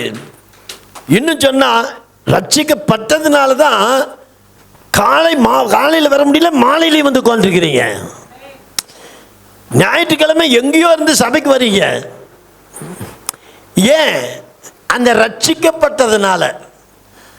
ரட்சிக்கப்படலன்னு வைங்க, இப்போ சீலாமா வீட்டுக்காரு பசங்க ரட்சிக்கப்படல, சபையை குறித்து அவனுக்கு அக்கறை இல்லை. ஆனால் ரட்சிக்கப்பட்டுட்டோம் அப்படின்னா அவனால் சபைக்கு வராமல் இருக்க முடியாது. அதாவது வந்து தூங்குறாங்கிறத விட அவன் வரவாது செய்வான். இதான் ரட்சிப்பு. இப்போ இந்த ரட்சிப்பு எல்லாருமே அடைஞ்சாச்சு, தேவனை ஏற்றுக்கொண்ட எல்லாருமே அடைஞ்சாச்சு. இப்போ வேத வசனம் இன்னொன்று சொல்லுது, ரட்சிக்கப்பட்டீர்களா இல்லை இனிமே தான் ரட்சிக்கப்பட போறீங்களா? 2 கேள்வி. எத்தனை பேர் இனிமே தான் நான் ரட்சிக்கப்பட போகிறேன்? கை தூக்குங்க பார்க்கலாம். அப்போ நம்ம ரட்சிக்கப்பட்டாச்சு. ஓகே, எங்கே ரட்சிப்பு நடந்ததுங்கிறத நம்ம பார்ப்போம். எபேசியர் புத்தகம் 2ஆம் அதிகாரம் 8ஆம் வசனம். எபேசியர் 2:8. கிருபையினாலே விசுவாசத்தை கொண்டு ரட்சிக்கப்பட்டீர்கள். அல்லேலூயா சொல்லுங்க பார்க்கலாம். அப்ப பைபிள் சொல்லிச்சு நீங்க ரட்சிக்கப்பட்டீங்க. எப்படி? கிருபையை கொண்டுன்னா உங்களுடைய புண்ணியத்தை வச்சல்ல, நீ செஞ்ச நன்மையை வச்சு நீ ரட்சிக்கப்படல. அவருடைய கிருபை என்ன? இரக்கம். அவருடைய இரக்கத்தினாலே உன்னை பாவத்திலிருந்து மீட்டு கொண்டு தான் சொந்த பிள்ளையா ஏற்றுக்கொண்டாரே, அதுக்கு பேர் ரட்சிப்பு. அப்ப வேதம் சொல்லுது நீங்க ரட்சிக்கப்பட்டீர்கள். ஆமென், அல்லேலூயா. இப்ப ரெண்டாவது 1 கொரிந்தியர் 1:18 சிலுவையை பற்றிய உபதேசம் கெட்டு போகிறவர்களுக்கு ஆமென் பைத்தியமாய் இருக்கிறது, ரட்சிக்கப்படுகிற நமக்கோ அது தேவனாய் இருக்கிறது. இப்ப ரட்சிக்கப்பட்டேங்கிறதுக்கும் ரட்சிக்கப்படுகிற நமக்குங்கிறதுக்கும் என்ன வித்தியாசம்? படிப்பாளிகளாம் சொல்லுங்களேன். இந்த ரட்சிக்கப்பட்டீர்கள்னு அங்க சொல்லியாச்சு. ஆக மொத்தம் அது கடந்த காலத்தை சொல்லுது. ரட்சிக்கப்பட்டாச்சு, இனிமே ரட்சிக்கிறதுல ரட்சிக்கப்பட்டாச்சு. ஆனா இந்த வசனம் சொல்லுது ரட்சிக்கப்படுகிற நமக்கு எங்கேயோ இப்பதான் மீத பட போற மாதிரி இருக்குது. ரைட்டா? மூணாவது சொல்றாரு மத்தேயு புஸ்தகம் 10:22. மத்தேயு 10:22. வேகமா. என் நாமத்தின் நிமித்தம் நீங்கள் எல்லாராலும் பகைக்கப்படுவீர்கள். முடிவு பரியந்தம் நிலைத்திருப்பவனே ரட்சிக்கப்படுவான்ங்குது. என்ன மூணு வித்தியாசம்? ரட்சிக்கப்பட்டீர்கள், ரட்சிக்கப்படுகிறீர்கள், ரட்சிக்கப்படுவோமாமா. இப்போ என்னதான் நடக்குது? நல்லா தான் பிரதர் போயிட்டு இருந்தது. என்ன திடீர்னு இப்படி ஒரு கொஸ்டின்? இப்போ ஒன்று ரட்சிக்கப்பட்டீங்கன்னு பைபிள் சொல்லுது, இன்னொன்று ரட்சிக்கப்படுறீங்குது. அதான் இனிமேல் இப்போ தான் பட்டுட்டு இருக்கோமாம்மா. இன்னொன்று சொல்லுது படுவோங்குது, அதை இது வரைக்கும் படலையாம்மா. எப்படி ஒரு குழப்பம்? சரி, இது என்னன்னு புரிஞ்சுக்கோ ஒரு ஆழமா. ரட்சிக்கப்பட்டீர்கள் எது தெரியுமா? உங்கள் ஆவி. உங்கள் ஆவி என்னைக்கு தேவனை ஏற்றுக்கொண்டது அந்த ஆவி அப்பவே பரிசுத்தமாயாச்சு. இப்போ உங்களுக்குள்ள எனக்குள்ள இருக்கிற ஆவி 100% பரிசுத்தமாக இருக்குது. பரிசுத்தாவி நிழல்ல நம்ம ரட்சிக்கப்பட்டாச்சு. சரி, இப்போ இந்த ஆத்மா இருக்கு பாருங்க, அது ரட்சிக்கப்படுகிறது. இன்னைக்கு நீங்கள் ஏன் வந்தீங்க தெரியுமா? உங்கள் ஆத்மா ரட்சிக்கப்படுது. இந்த ஆத்மா ரட்சிக்கப்பட்டுட்டே இருக்கணும். 2 வாரம் விட்டுருங்க சர்ச்சுக்கு, அது ரட்சிப்பிலிருந்து வெளியே போயிடும். அதனால தான் அவர் சொல்றாரு ரட்சிக்கப்படுகிற நமக்கோ. மூணாவது சொல்றாரு இந்த சரீரம் அது ரட்சிக்கப்படுமாமா இனிமே. ஏன்னா தேவனுடைய வருகையின் போது நீங்கள் முடிவு பரிந்தும் நிலைத்து இருந்தீங்கன்னா இந்த சரீரத்துக்கு வேற ஒரு வடிவம் கொடுத்து இதை ரட்சிப்புக்குள்ள நடத்திடுவார். அப்போ பாவம் இந்த சரீரத்தை தொடாது. இப்போ இந்த சரீரம் இந்த பாவ பிரசனத்துக்குள்ள இருந்துக்கிட்டு தான் இருக்கு. அந்த பக்கம் அக்குருமோ இந்த பக்கம் அக்குருமோ, அவங்க பேசுறது சரியில்லை, இவன் பேசுறது சரியில்லை, பார்க்குற காட்சி, கேட்குற காட்சி, பேசுகிற வாய் எல்லாம் பாவத்துக்குரிய இருக்குது. அந்த சரீரம் செஞ்சிட்ருக்கு. அதனால் தேவன் முடிவு பரியந்தம், அதாவது இந்த 2 ஆவி ஆத்மா உண்மையாக இருந்தால் அவர் வரும்போது இந்த சரீரத்தை என்ன பண்ணுறாராமா? ரட்சிப்பின் சரீரமாக மாற்றிடுவார். அது இப்போ இல்லை. அப்போ ஒன்று ஆவி ரட்சிக்கப்பட்டாச்சு. எது ரட்சிக்கப்பட்டாச்சு சொல்லுங்க வாயில? ஆவி ரட்சிக்கப்பட்டாச்சு. ஆத்மா என்ன பண்ணுது? படிக்கிறது. இந்த 2 வாரம் விடுங்க, சர்ச்சுக்கு போகிற சோம்பல் வந்துடும். 3 வாரம் விட்டு பாருங்க, அவ்வளோதான். சர்ச் இருக்கான்னு கேட்பீங்க. இதனால தான் நம்ம பெண்டிகோஸ்ட் சபையில் என்ன சொல்லுவோம், ஏதாவது ஒரு மீட்டிங் வைக்கிறதும் ஞாயிற்றுக்கிழமை 2 ஆராதனை வச்சு மக்களை எப்படியாவது கொண்டு வர்றதும் இதெல்லாம் செஞ்சு உங்களை என்ன பண்ணிட்டு இருக்காங்க? ரட்சிக்கப்பட வச்சுட்டே இருக்காங்க. இந்த வாரம் ரட்சிக்கப்பட்டுட்டோம்னா அடுத்த வாரம் தேவையில்லைன்னு அர்த்தம் இல்லை. நீங்கள் வரணும், மறுபடியும் உங்களை ரட்சிப்புக்குள்ள நடத்துவோம். இது ரட்சிப்பு பண்ணிக்கிட்டே தான் இருக்கணும். ஒரு தினம் முடிஞ்சதுன்னு இல்லை. இது கொஞ்சம் சரீரம் எதையாவது ஒன்று பார்த்துட்டு கூப்பிட்டுச்சுன்னா அது கூட போய் ஒட்டிக்கும். அப்போ நம்ம என்ன பண்ணணும்? சபைக்கு தொடர்ந்து வரணும், வேதங்களை தொடர்ந்து வாசிக்கணும். இந்த ஆத்மாவும் ரட்சிக்கப்படணும். அந்த ரட்சிப்புக்குள்ளே ஆத்மாவை தான் பாதுகாக்கணும். ஆவி பரிசுத்தமாயாச்சு, அல்லன்னு நீங்கள் உட்கார்ந்துருக்க முடியாது. ஆவி பரிசுத்தமாயாச்சு. ஆனால் இந்த ஆத்மா ரட்சிக்கப்படலன்னு சொல்ல முடியாது, ரட்சிக்கப்பட்டாச்சுன்னு சொல்ல முடியாது. எப்போ வேணும் காரணம் அடிச்சிடும். அல்லேலூயா. அப்போ ஏன் நான் வாரம் சபைக்கு வரேன்? என் ஆத்மாவை ரட்சிப்புக்குள்ளே நடத்தணும். இல்லைன்னா என் சிந்தை கெட்டு போயிடும், என் மனசு கெட்டு போயிடும். வாலிப பிள்ளைகள் தெரிஞ்சுக்கணும், இவங்க வரணும். ஏன் இல்லைன்னா அவ்வளவுதான். அம்மா அப்பாவாது ஒன்றா என்னெல்லாம் அக்கிரமம் தெரியுமா? பாருங்க, கெட்ட பசங்களா பழக்கம் வரும். அதெல்லாம் இனிமையாக இருக்கும். கண்டிப்பிக்கிற பெற்றோரை பார்த்தா எரிச்சலாக இருக்கும். இது எல்லாமே அந்த ஆத்மா பண்ணுற வேலை தான். ஸோ நீங்கள் கவனமாக இருக்கணும். சரீரம் இப்போ இல்லை, சரீரம் ஏற்ற வேலை வரும், அப்போ நீங்கள் ரட்சிக்கப்படுவீர்கள். அல்லேலூயா, அல்லேலூயா. இயேசு ஒரு இடத்துல சொல்றாரு பாருங்க, யோவான் 15:3. யோவான் 15:3. நான் உங்களுக்கு சொன்ன உபதேசத்தினாலே, நல்ல கவனிங்க, நான் உங்களுக்கு சொன்ன உபதேசத்தினாலே நீங்கள் இப்பொழுது சுத்தமாய் இருக்கிறீர்கள். பார்க்கலாம். இப்ப தேவனுடைய உபதேசம் உங்களுக்குள்ள வந்துகிட்டு இருக்கு பாருங்க. நீங்க என்ன ஆயிட்டு இருக்கீங்க தெரியுங்களா? சுத்தமாயிட்டு இருக்கிறீங்க. அதுக்கு பேர் தான் ரட்சிப்பு. அதனால இது எங்க நடக்குதுன்னு சொல்லுங்க பார்க்கலாம். இப்போ சுத்தமாயிட்டீங்க, எங்க நடக்குது? ஏங்க, வெரி குட். என்ன போங்க, அவங்களுக்கு பேசாம 16 வயசு இருந்திருக்கலாம். எங்க சுத்திகரிப்பு நடக்குது? ஆனால் நாங்களே படித்தவங்களாச்சு, அப்படிதான் உட்காந்துருப்போம். சுத்திகரிப்பு எங்க நடக்குது? எப்படி அது சுத்திகரிப்பு நடக்குது? ஐயா, வெரி குட். அவருடைய உபதேசம், அவருடைய உபதேசத்தினாலே நீங்கள் சுத்தமாக இருக்கிறீர்களாமா. அதுக்கு தாயா குழந்தை குட்டியோட சர்ச்சுக்கு வரணும், கணவன் மனைவி குடும்பமாக சர்ச்சுக்கு வரணும், பிள்ளைகளை புடனையை பிடிச்சி முன்னாடி உட்கார வைக்கணும். அதுக்கு கேட்க அதுகளுக்கு எரிச்சலாக தான் இருந்துட்டு போட்டு போங்க. இப்போ இன்னைக்கு என்ன சொல்கிறேன் நம்ம? பிரதர், அவன் தூங்கிட்டான் பிரதர். நீ என்ன பண்ண? சரி பையன் பாவம் ரொம்ப டயர்டாக தூங்குறான், போத்தி விட்டு வந்தேன். என்னெல்லாம் பண்ணுது பாருங்க. அது எப்படி வரும்? அது அப்படி தான் நேகம் கடிச்சுக்கிட்டு நாய் மாதிரி நிற்கும். இதில் வேற எல்லாம் கரண்டிக்கிட்டு. அந்த ரட்சிப்பில் வழி நடத்தாத ஆத்மா நீங்கள் சொன்னாலும் கேட்காது, திருத்தனமாவது நேகத்தை கடிக்கும். இது எல்லா தந்திரமான வேலைகளும் செய்யும். ஏன்னா ஆத்மா இன்னும் ரட்சிக்கப்படல. இதுக்கு தான் சபைக்கு வரணும், உட்காரணும். சிலது இருக்குது சபைக்கு வந்தும் கூட ஆத்மா ரட்சிக்கப்படாது. ஏன்னா அது காதே கொடுக்காதே. அதனால தான் ஆண்டவர் சொல்றாரு, என்னுடைய உபதேசத்தினாலே. அப்போ மெசேஜில் உட்கார்ந்தா பூரணமாக சத்தியத்தை கேட்கணும். சத்தியத்தின் சாராம்சம் உங்கள் மேலே வரும். வரும்போது நீங்கள் சுத்திகரிக்கப்படுவீர்கள்னு வேதம் தெளிவாக சொல்லுது. ஆவி இவ்வளவு தாங்க, உங்கள் ஆவி இவ்வளோதான் முடியும். ரெண்டாவது ஆத்மாவை பற்றி பார்ப்போம். இந்த ஆத்மாங்கிறது மனம், சிந்தனை, உள்ளார்ந்த உணர்வுகள், இதையை பொறுத்து தான் ஆத்மா இருக்குது. ஆனால் இந்த ஆத்மாவும் பாருங்கள் இந்த பாவ உலகத்துக்குள்ளே தான் இருக்கும். இது என்ன பண்ணு தெரியுங்களா? நீ யாருக்கு செவி கொடுக்குறேன்னு பார்ப்பாங்க. நல்ல ஒரு கெட்ட பசங்கள்கிட்ட கொடுங்க, அவன் சொல்கிறதெல்லாம் இவனுக்கு இனிமையாக இருக்கும். அந்த பையன் சொல்கிறதெல்லாம் இவனுக்கு எப்படி தெரியுமா இனிமையாக இருக்கும். நல்லதை சொல்கிற பெற்றோர்கள் சொல்கிறதெல்லாம் கசப்பாக இருக்கும்.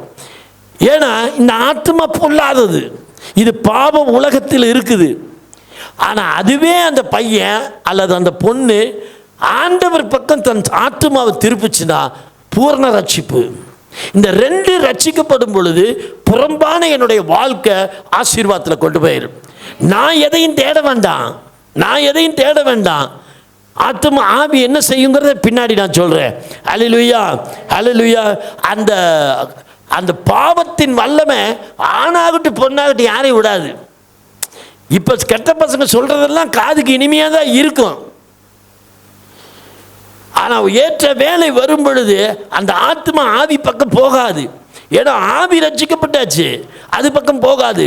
பேசாமல் சரீரத்து பக்கமே இருந்துடும். நிரந்தர தீர்வு என்ன? நீ கெட்டு குட்டிச்சேவராகி போகிறதா உன்னுடைய வாழ்க்கை. அதுக்கு தான் நாங்கள் சபைக்குள்ளே என்ன பண்ணுறோம்? ஸ்பெஷல் மீட்டிங்கு, ஞாயிற்றுக்கிழமை ப்ரேயரு, வாங்க 2 நேரம் கேளுங்க, பேசுங்க, வாயத்தருங்க, சொல்லுங்க. எப்படியாவது உங்கள் ஆத்மாவை நாங்கள் என்ன பண்ணுறோம்? ரட்சிப்பு, சுத்திகரிப்புக்குள்ளே நடத்தி கொண்டே இருக்கிறோம். இந்த ஆத்மாக்கு இதை தவிர வேற எண்ணும் கிடையாது. ஆனாலும் ஆண்டவர் ஆலயத்துக்கு வந்தாலும் அவங்களையும் இழுத்து பார்த்துக்குவார். அவங்கள எப்படியாவது இழுத்து தன் பக்கம் வைப்பார். ஆனால் இந்த சரீரம் விடாது பாருங்கள். பிசாசு எப்படியாவது இந்த ஆத்மாவை கொண்டு போவான் பாருங்கள். எத்தனை தான் சபைக்கு வந்தாலும் வெளியே போனோன்னு கெட்ட புத்தி உருவாயிரும். ஹல்லேலூயா. ஆண்டவர் அப்பவும் பாருங்கள் அவனை இழுத்து வச்சுக்குவார். இவ்வளோதான் இந்த ஆத்மா. சரி, அடுத்தது 3வது சரீரத்தை பற்றி பார்ப்போம். இந்த சரீரமும் எங்கே இருக்குதுன்னு சொல்ல பார்க்கலாம். இந்த பாவ பிரசனம் நிறைந்த உலகத்துக்குள்ளே தான் இந்த சரீரம் இருக்குது. தொடு உணர்வு எல்லாமே, நல்லதும் இருக்குது கெட்டதும் இருக்குது, எல்லாத்தையும் அதுவும் பார்க்க தான் செய்யுது. அந்த சரீரத்துக்கு ஏற்ற காரியங்களை அந்த மனம் என்ன பண்ணுமாமா, சில சமயம் அதுக்கு சார்ந்துட்டு இவன் நினச்சதெல்லாம் செய்யணும்னு அது இது பண்ணிடுமாமா. ஸோ இந்த சரீரம் பாவம் நிறைந்த உலகத்தில் இருக்கிறாரு. கர்த்தர் என்ன செய்ய போகிறார்? அல்லேலூயா. அதை தான் சொல்லிட்டார் மத்தேயு 10:22, முடிவு பரியந்தம் நீங்கள் நிலைத்திருப்பவனே ரட்சிக்கப்படுவான்னு சொல்லிட்டார். அதுக்கு இப்போ நான் ஒன்றும் செய்ய மாட்டேன்ட்டார். ஆவியை செஞ்சுட்டேன், ஆத்மா உன் கையில் இருக்குது. ஏன்னா ஆவியோடைய ஆசீர்வாதம் உனக்கு வாழ்க்கையில் வரணும்னா உன் ஆத்மா பலப்படணும். நல்லா புரிஞ்சுங்க. உனக்கு கார் வேணுமா, பங்களா வேணும், லேசான காரியம். பேங்க் பேலன்ஸ் நிரம்பி நிற்கணுமா, லேசான காரியம். ஒன்னே ஒன்று செய்யுங்க, ஆவியை பலப்படுத்திடுங்க. இந்த ஆத்மா பொல்லாதது. பிசாசு சொல்லுவான், ஆமாம் 5-6 ஆச்சு நீ போய், அந்த ஆள் சொல்லுவான், அதெல்லாம் கேட்டா இருக்க முடியும். அந்த ஆள் ஏதோ பொழப்பு நடத்திட்டு இருக்கிறான், நீ இருக்கிற இதெல்லாம் சொல்லி கிள்ளி என்ன பண்ணும், உன்னை ஆவியை பலப்படுத்துறத தடை பண்ணும். இதுக்கு நீ செவி கொடுக்காத. இந்த ஆத்மா அப்படிதான். அதனால தான் பிசாசு எதை தொடுவானோ உன் ஆத்மாவை தொடுவான், எண்ணங்களை தொடுவான். அந்த நினைவு வந்தோடனே நீ என்ன பண்ணணும், உதறி தள்ளிட்டு. அதான் சொல்றாருல, கர்த்தருக்கு கீழ்ப்படிந்திருங்கள், பிசாசுக்கு எதிர்த்து நில்லுங்கள்னா என்ன அர்த்தம்? அதை உதறி தள்ளிடணும். தள்ளிட்டு கர்த்தருடைய வார்த்தைக்கு செவி கொடுக்கணும். ஹல்லேலூயா, ஹல்லேலூயா. அப்ப ஆத்மாங்கிறது ரட்சிக்கப்பட்டு கொண்டே இருக்குது, அதுக்கு முடிவில்லை. உங்க வாழ்க்கை வரல இந்த ஆத்மாவை நீங்க என்ன பண்ணணும், ரட்சிப்புக்குள்ள நடத்தணும். அது உங்க வேலை தான். எது ரட்சிக்கப்பட்டாச்சு? எது ரட்சிக்கப்பட்டாச்சு? ஆவி ரட்சிக்கப்பட்டாச்சு. ஆத்மா என்ன பண்ணிட்டு இருக்கு? பாட்டுக்கிட்டே இருக்கு. சொல்லுங்க பார்க்கலாம், பாட்டுக்கிட்டே இருக்குது. எப்போ பிரதர் நிறுத்துவீங்க? என்னைக்கு மூச்சு வெளியே போகுதோ, ஆவியும் ஆத்மா என்னைக்கு வெளியே போச்சோ அன்னைக்கு தான். அப்ப நீங்க முடிவு பரியந்தம், இதுலயே முடிவு பரியந்தம் உண்மையாக இருந்தாதான் சரீரத்துக்கு வேற வடிவமைப்பு கொடுக்கிறாரு. அது ரட்சிக்கப்படுது. அது கடைசியில் 2ஆம் வருகையில். ஆமென் சொல்லுங்க. ஹல்லேலூயா. சரி, இப்போ இந்த சரீரம் இப்படியே போயிட்டு இருக்குது, ஆத்மா ரட்சிக்கப்பட்டு கொண்டே இருக்கிறது. ஆமென் சொல்லுங்க. ஹல்லேலூயா. சரி, 1 தீமோத்தேயு புத்தகம் 4ஆம் அதிகாரம் 8ஆம் வசனத்தை வாசிக்க கேட்போம். சரீர முயற்சி அற்ப பிரயோஜனம் உள்ளது. எல்லாம் சொல்லுங்க பார்க்கலாம். சரீர முயற்சி அற்ப பிரயோஜனம். அப்ப இந்த சரீரத்தை வச்சு நான் ஒன்று செஞ்சேனா? இல்லை, அதெல்லாம் ஒண்ணுமே பண்ண முடியாது. அது அற்ப பிரயோஜனம். நான் உழைக்கலையோ அப்படின்னா நீ உழைச்ச, குலைக்காம இருந்தாலே பெரிய காரியம். சார் கடினமாக உழைச்சி முன்னேறுவான் அப்படின்னு வெளி உலகம் சொல்லிட்டு இருக்கு. கடினமாக உழைத்தால் நீங்கள் முன்னேறுவீர்கள். கடினமாக உழைத்த வண்டி இழுக்கிறவன் ஏன் முன்னேறல? அவனை விட ஒருத்தன் கடினம் ஆளியை சொல்லுங்க பார்க்கலாம். என்கிட்ட இன்னைக்கெல்லாம் குட்டியான வந்துருச்சு. நாங்கள் சின்ன பையனாக இருக்கும்பொழுது பார்த்தீங்கன்னா ஒரு மர வண்டி ஒன்று இருக்கும். அதை கழுத்தில் கயிறு போட்டு இழுத்துட்டு போவான். அது மேம்பாலத்தில் இழுத்துட்டு போவான், வெறும் உடம்போடு இழுத்துட்டு போவான். நான் வண்டியில் போகிறப்ப அப்படி பார்ப்பேன், அந்த முதுகு கருன்னு காப்பு காய்ச்சி கிடக்கும். வெயில்ல கருன்னு இருக்குங்க. அப்படியே இழுத்துட்டு போவான். அவன் தான் ஹார்ட் ஒர்க்கர். அவன் என்ன ஆயிருக்கணும்? கோடீஸ்வரன் ஆயிருக்கணும்ல. ஏன் ஆகல? ஏன்னா அம்பானி கோடீஸ்வரன் ஆயிட்டான், அவன் மூட்டையில் தானா? இதுதான் ஸ்மார்ட் ஒர்க்கு. உன் ஆத்மாவை நீ பலப்படுத்தணும். உன் ஆவியை, ஆத்மாவில் ஆவியை பலப்படுத்தினா ஆத்மா அது கூட போய் சேர்ந்துக்கும். புரிஞ்சுதா புரியலையா? ஆவி எதில் பலப்படுது? ஐயோ இன்னைக்கு சர்ச்சுக்கு போகணும், சர்ச்சுக்கு நேரமே போகணும். இன்னைக்கு காலையில் நான் பைபிள் படிக்கலையே, ராத்திரி நான் பைபிள் படிச்சுட்டு நான் போகலையே, நான் சாப்பிட்றதுக்கு நான் ஜெபம் பண்ணலையே. இந்த ஆவியில் நீ பலப்பட ஆத்மா சரியான ஆள் இல்லை. அவர் என்ன பண்ணுவார்? டப்புன்னு ஆவியோட நானும் நல்லவன் தான் அப்படின்னு ஒட்டிக்குமாமா. அப்போ உன் எண்ணங்கள் எல்லாம் என்ன எண்ணங்கள் வரும்? வேத வசனம், சர்ச்சில் இருக்க அக்கா அண்ணே, இவங்க நினைப்பாதான் இருக்கு எப்பவுமே. அதான் அந்த எண்ணங்கள் அசுத்தத்துக்குள்ள போகாது. நீ இந்த ஆவியில் பலப்படாம சரீரத்தை இந்த உலகத்துக்கு ஒப்பு கொடுக்குற. ஃப்ரெண்ட்ஸு விளையாடணும், அவனோட போகணும், இவனோட போகணும், வீட்டுக்கு தெரியாமல் அழுகாமல் ஓட இல்லாமல். இதுக்கு இடம் கொடுக்கும் போது ஆத்மா அழுகாமல் அங்கே ஓட்டிக்கிட்டு நீ செய்கிற காரியத்தை பலப்படுத்தும். ஆகவே வாலிப பிள்ளைகளுக்கு சொல்கிறேன், பெற்றோருக்கும் சொல்கிறேன், ஆவியில் பலப்படுங்கள். நான் சொல்லலை, பைபிள் சொல்லுது, யூதா சொல்கிறார், பவுல் சொல்கிறார், பேதுரு சொல்கிறார். ஆவியில் பலப்படுங்க போதும். ஆவி உங்களுக்குள்ள வசனத்திலையும் வேத வார்த்தையிலும் கர்த்தருக்குள்ளேயும் ஆலயத்திலையும் ஆராதனையிலும் பலமாக இருந்தால் உங்கள் ஆத்மாவை நீங்கள் கவலையப்பட வேண்டாம். அது அங்கே உங்கள் ஆவிக்குள்ளே தான் இருக்கும். இந்த ரெண்டும் ஒன்றாயிடுச்சுன்னா, எது ரெண்டு? ஆவியும் ஆத்மாவும் ரெண்டாகி ஒன்று சேர்ந்துருச்சுன்னு வைங்களேன், ஆட்டோமேட்டிக்காக சரீரம் செழிப்பை பார்த்துரும். அதனால தான் சங்கீதம் 23:6 சொன்னால் நன்மை கிருபை உன்னை தொடரும்னாரு. எப்போன்னு தான் சொல்லலை. ஆவி ஆத்மா ஒன்றா சேர்ந்துட்டா உலகத்தின் ஆசீர்வாதம், ஆவிக்குரிய ஆசீர்வாதம் உன்னை தொடரும். நீ வேண்டானாலும் விடாது. நான் வேண்டான்னு நினச்சேன், ஆடிக்கார் வந்து நிற்கிது. சரி, நான் ஆவியில் பலப்பட்டவன்லாம் இல்லைன்னா சொல்ல முடியாது. நான் ரோட்டில் எப்போ ஒரு நாள் பார்த்தேன், ஆடிக்கார் போச்சு. நான் சும்மா என் நண்பன்ட்ட கேட்டேன், இது எவ்வளோ இருக்குன்னு. 60-70 லட்சம் இருக்கும் அப்படின்னாரு. ஓ, அவ்வளோ பெரிய காலா நம்மெல்லாம். நான் இப்போ ஆசைப்பட்டேன், நம்மளும் ஒரு நாள் வாங்கலாமே அப்படின்னு விட்டுட்டேன். நான் வாங்கினேனோ இல்லையா, எங்கள் மருமக ஆடிக்கார் 70 லட்சம் ரூபாய்க்கு வாங்கிட்டார். என் பிள்ளை அதில் போகிறாள். ஏன்னா ஆவி பலமாக இருக்கு. நான் நினைக்கணும் அவ்வளோதான். எங்கள்கிட்ட கொண்டு வந்து நாங்கள் இங்கே ஓட்டணும். விளையாட்டுக்கு சொல்லலை, ஆவி பலப்பட்டுடுச்சுன்னா நீ எதுக்காக உன் குடும்பத்துக்கு ஜெபம் பண்ணிட்டு இருக்க? நான் தான் ஏற்கனவே சொன்னேன், இந்த விண்ணப்பம் எல்லாம் அவசியமே இல்லை. ஐயோ எனக்கு எப்படியாவது ஆண்டவரே, எதுக்கு? நல்ல கணவன் வேணும், நல்ல மனைவி வேணும், பெற்ற பிள்ளைகள் வேணும், அப்படி இல்லை. ஆவி பலப்பட்டுடுச்சுன்னு வையே, உனக்கு என்ன தேவைன்னு அவருக்கு தெரியும். சொல்றாரா இல்லையா? மத்தேயுல 6 என்ன சொன்னாரு? வானத்து பறவைகளை பாருங்கள், வண்ணத்து மலர்களை பாருங்கள், இவைகளுக்கு உடுத்துவித்த தேவன் உங்களுக்கு செய்வது அதிக நிச்சயம் அல்லையா? முதலாவது தேவனுடைய ராஜ்யத்தை தேடுங்கள். அழகா சொன்னார் பாருங்க. இதெல்லாம் உனக்கு தேவன் அவருக்கு தெரியாதா? என் பிள்ளைக்கு ஒரு கார் வேணும், என் பிள்ளைக்கு நல்ல கணவன் வேணும், மனைவி வேணும், நல்ல பிள்ளைகளை பெற்றெடுக்கணும், சந்ததிய. யாருக்கு ஆண்டவர் தெரியாதா? உன் தாயின் கர்ப்பத்திலே உன்னை நான் தெரிந்து கொண்டேன். அப்போ அம்மாவுடைய வயிற்றுக்குள்ள கரு உருவாவதற்கு முன்பே, அது ஒரு சின்ன புள்ளி உருவாகிறதுக்கு முன்னாமே என்ன பெயர் சொல்லி அழைத்த தேவன் வேதம் சொல்லுது, தம்பிதுர. ஆனால் எங்கள் அம்மா வயிற்றுக்குள்ள எப்படி இருந்திருக்காங்க? ஒரு புள்ளி. ஆனால் அதுக்கு பேர் வச்சு அழைத்த தேவன். எங்கள் அம்மா எனக்கு பேர் வைக்கல. ஹல்லேலூயா, ஹல்லேலூயா. அதனால தான் சொல்கிறேன், சரீர முயற்சி அற்ப பிரயோஜனம் உள்ளது. அதுக்கு ஒரு பிரயோஜனம் கிடையாது. இப்படி அதெல்லாம் சும்மா வேஷம்தான் காட்டலாம், வேற ஒன்றுமே பண்ண முடியாது. ஹல்லேலூயா. அதனால் இப்போ நம்ம என்ன பண்ணுறோம், கொஞ்சம் ஆத்துமாவை ஒதுக்கி வைப்போம். ஏன்னா அது ரெண்டும் கட்டான். அது இங்கேயும் சேர்ந்துக்கும் அங்கேயும் சேர்ந்துக்கும், பெருசாக பேசுறதுக்கு ஒன்றும் இல்லை. இப்போ நம்ம சரீரத்தை பற்றி நம்ம வருவோம். ஆவி சரீரம், இந்த ரெண்டு என்ன சொல்லுதுன்னு நம்ம பார்ப்போம். ஹல்லேலூயா. இந்த பாவ உலகத்தில் இருக்கிறது தான் சரீரம். பாவ பிரசன்னத்துக்குள்ளே இருக்கிறது தான் இந்த சரீரம். இந்த சரீரத்துக்குள்ளே என்னென்ன இருக்குது? இந்த சரீரத்துக்குள்ளே கண் இருக்கா, காது இருக்கா, மூக்கு இருக்கா, வாய் இருக்கா? இது எல்லாம் இந்த எங்கே இருக்குது? சரீரத்துக்குள்ளே தான் இருக்குது. ஆமேன்னு சொல்லுங்க பார்க்கலாம்.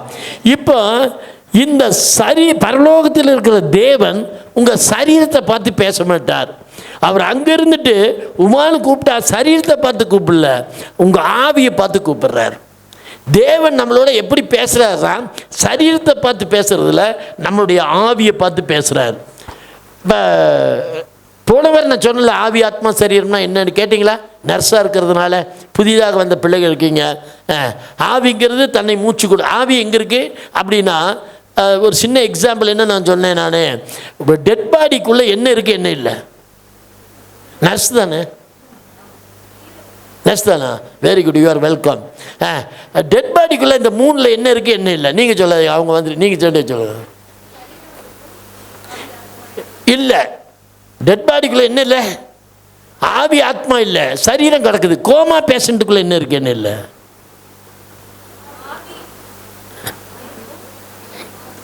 நீங்கள் 2 பேரும் முறைக்கிறத பார்த்து எந்திரிச்சு கீழே போயிடலாமான் இருக்கு. ஆத்மா இல்லை. இப்போ தெளிவாக புரிஞ்சு போச்சு இல்லையா?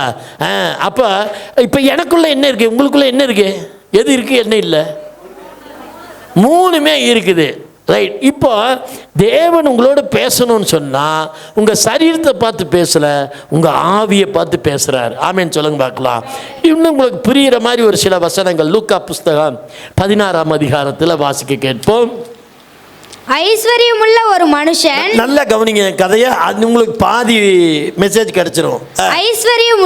ஐஸ்வர்யமுள்ள ஒரு மனுஷன் இருந்தான். அவன் இரத்தாம்பரமும் விலையேற பெற்ற வஸ்திரமும் தரித்து அனுதினமும் சம்பிரமமாய் வாழ்ந்து கொண்டிருந்தான்.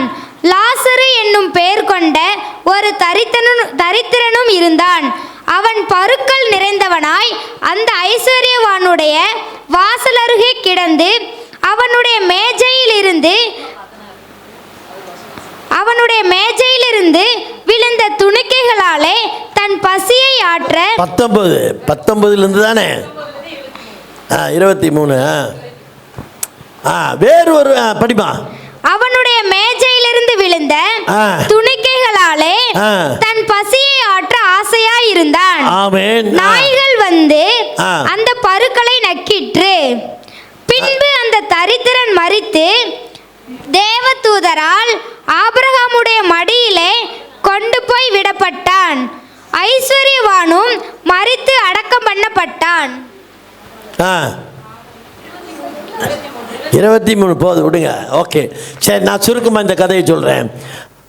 ஆண்டவர் ஒரு உதாரணம் சொல்கிறார். ஒரு ஐஸ்வர்யவானை குறித்தும் ஒரு மரித்த தரித்திரனை குறித்து 2 பேர்த்த பற்றி நல்லா கவனிங்கன்னா, 2 பேரும் அவங்க உலகத்தில் வாழும்போது வாழ்ந்துட்டாங்க. ஐஸ்வர்யன் தம்முடைய சம்பத்தினாலே வாழ்ந்துட்டான். தரித்திரன் பிச்சை எடுக்கிறான். ஐஸ்வர்யவான் கீழப்பட்ட துணிக்கியினால் தன் வயிறை நிரப்பினான். இப்படி தான் 2 பேர் வாழ்கிறாங்க. வாழ்ந்தோன்னே 2 பேரும் மரிக்கிறாங்க. ஆமீன் சொல்லுங்க. தரித்திரனும் மரித்து மண்ணிலே அடக்கம் பண்ணப்பட்டான். ஐஸ்வர்யவானும் மரித்தான், அவனையும் மண்ணிலே அடக்கம் பண்ணப்பட்டார்கள். இப்போ 2 பேர் செத்தாச்சு. செத்த ஸ்பாட்டுக்கு அங்கே ஒருத்தன் பாதாளத்தில் இருக்கான், இன்னொருத்தன் பரலோகத்தில் இருக்கான். பரலோகத்தில் இருக்கிறவன் ஆபிரகாம் நம் உட்பிதாவுடைய மடியில் படுத்து கிடக்கிறான். பாதாளத்தில் இருக்கிற ஐஸ்வர்யமானே பார்க்குறான், கண்களை எடுத்து நம்ம வீட்டு வாசப்படியில் உட்கார்ந்து அந்த தரித்திரனாட்ட இருக்கிறானே அப்படின்னு பார்க்குறான். அந்த இடத்த மட்டும் படிங்க. 23 பாதாளத்திலே அவன் வேதனைப்படுகிற போது நல்லா என கவனிக்கணும். பாதாளத்திலே அவன் வேதனைப்படுகிற போது தன் கண்களை ஏறெடுத்து தூரத்திலே ஆபிரகாமையும் அவன் மடியிலே லாசரவையும் கண்டான். ஒத்துக்கிறீங்களா? இதான வசனம். ரைட். யார் பார்த்தா? Very good. யாரை பார்த்தான்? Very good. ஓகே. செத்ததுக்கு முன்னாடி பார்த்தானா, செத்ததுக்கு அப்புறம் பார்த்தானா? அப்போ அவன் செத்து மண்ணில் போயிட்டானா? இல்லை. அங்கே கவனிங்க, அவன் மண்ணிலே அடக்கம் பண்ணப்பட்டான். ஆக மொத்தம் அவன் மண்ணிலே அடக்கம் பண்ணப்பட்டாச்சு. உங்களுக்கு ஒன்று தெரியும்ல, ஹாஸ்பிட்டலுக்கு டாக்டர்ஸுங்க கேட்குறேன், நம்ம கண் இருக்கு இல்லையா, முதல்ல நம்ம மண்ணுக்குள்ளே அழிஞ்சு போகிறது நம்ம கண்ணு தான். ஏன்னா கண்ணு வந்து ஒரு 95% 99% தண்ணியினால் ஆனது. ரொம்ப சாஃப்ட் பார்ட்டு. மண்ணுக்குள்ளே முதல்ல அழியிறது நம்ம கண்ணு. அந்த கண்ணு வெடித்து நீர் போல் மண்டை ஓட்டுக்குள்ளே விழுந்துரும் பொத்துன்னு இந்த கண்ணு.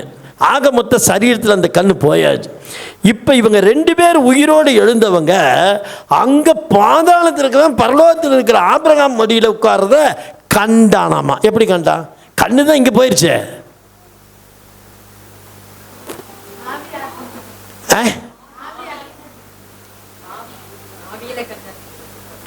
ஆதி இப்போ நம்ம சரீரம் பார்க்கல, நம்முடைய ஆவி பார்க்குது. ஆமென் சொல்லுங்க. இப்போ நான் உங்களை பார்க்கல, என் கண்ணு வழியா என் ஆவி உங்களை பார்க்குது. நீங்க என்ன பார்க்கல, உங்க கண்ணு வழியா உங்க ஆவி பார்க்குது. அப்போ இந்த சரீரம் அது ஒன்றுக்கு உதவாது. இயேசு ஒரு இடத்துல பவுலும் சொல்றாருல, எங்க சொன்னாரு,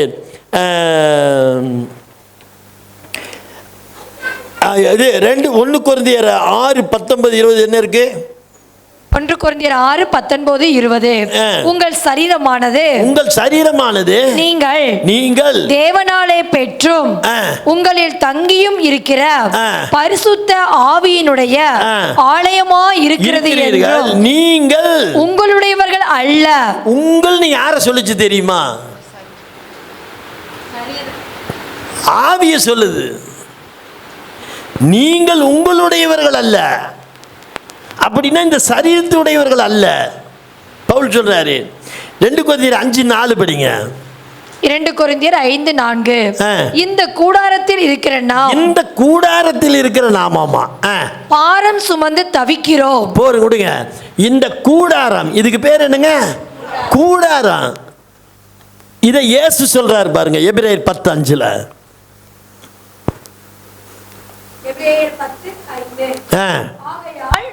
அவர் உலகத்தில் பிரவேசிக்கும் போது பலியையும் காணிக்கையையும் நீர் விரும்பவில்லை, ஒரு சரீரத்தை எனக்கு ஆயத்தமாக்கினீராமா. அப்ப இயேசு ஆவியா இறங்கி இருக்காரு. இந்த பூமியில வெறும் ஆவி வந்தா உங்களுக்கு தெரியாது, ஒரு சரீரம் தேவை. அதனாலதான் என்ன பண்ணாரு? அவர் சொல்றாரு, எனக்கு ஒரு சரீரத்தை எனக்கு ஆயத்தப்படுத்தினீங்க. அந்த சரீரம் ஒரு கூடு.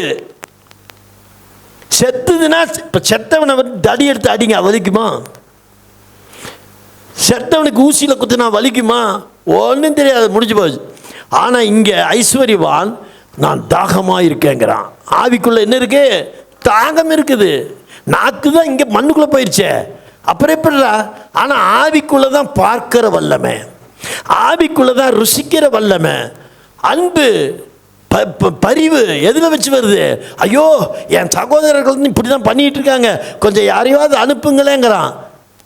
அனுப்பிச்சு அவங்க விடுதலை ஆயிடுவாங்க. இங்கிருந்து யாரும் போக முடியாது, அங்கிருந்து யாரும் இங்கே வர முடியாதுங்கிறார் ஆபிரகாம். அப்போ இத்தனை சம்பாஷணை நடக்குது. எது கூட? ஆவி கூட. சரீரத்தை பற்றி அவர் கவலையே படல. நீங்கள் இந்த பூமியில் உலாவதற்கு கொடுக்கப்பட்ட ஒரு கூடாரம்.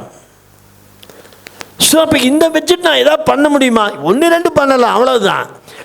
சொரிஞ்சிக்கலாம், மற்றபடி செய்ய முடியாது. அப்போ இந்த பூமியில் நான் வாழ்வதற்கு என்ன பிரதர் பண்ணுறது? உங்களுடைய ஆவிக்குரிய வாழ்க்கை பலப்படணும், அவ்வளவுதான். இதில் சபை நல்ல சபையா, பாஸ்டர் நல்ல பாஸ்டரா, நல்ல அதெல்லாம் கிடையாது. உன் ஆவியை நீ தான் பலப்படுத்தணும்.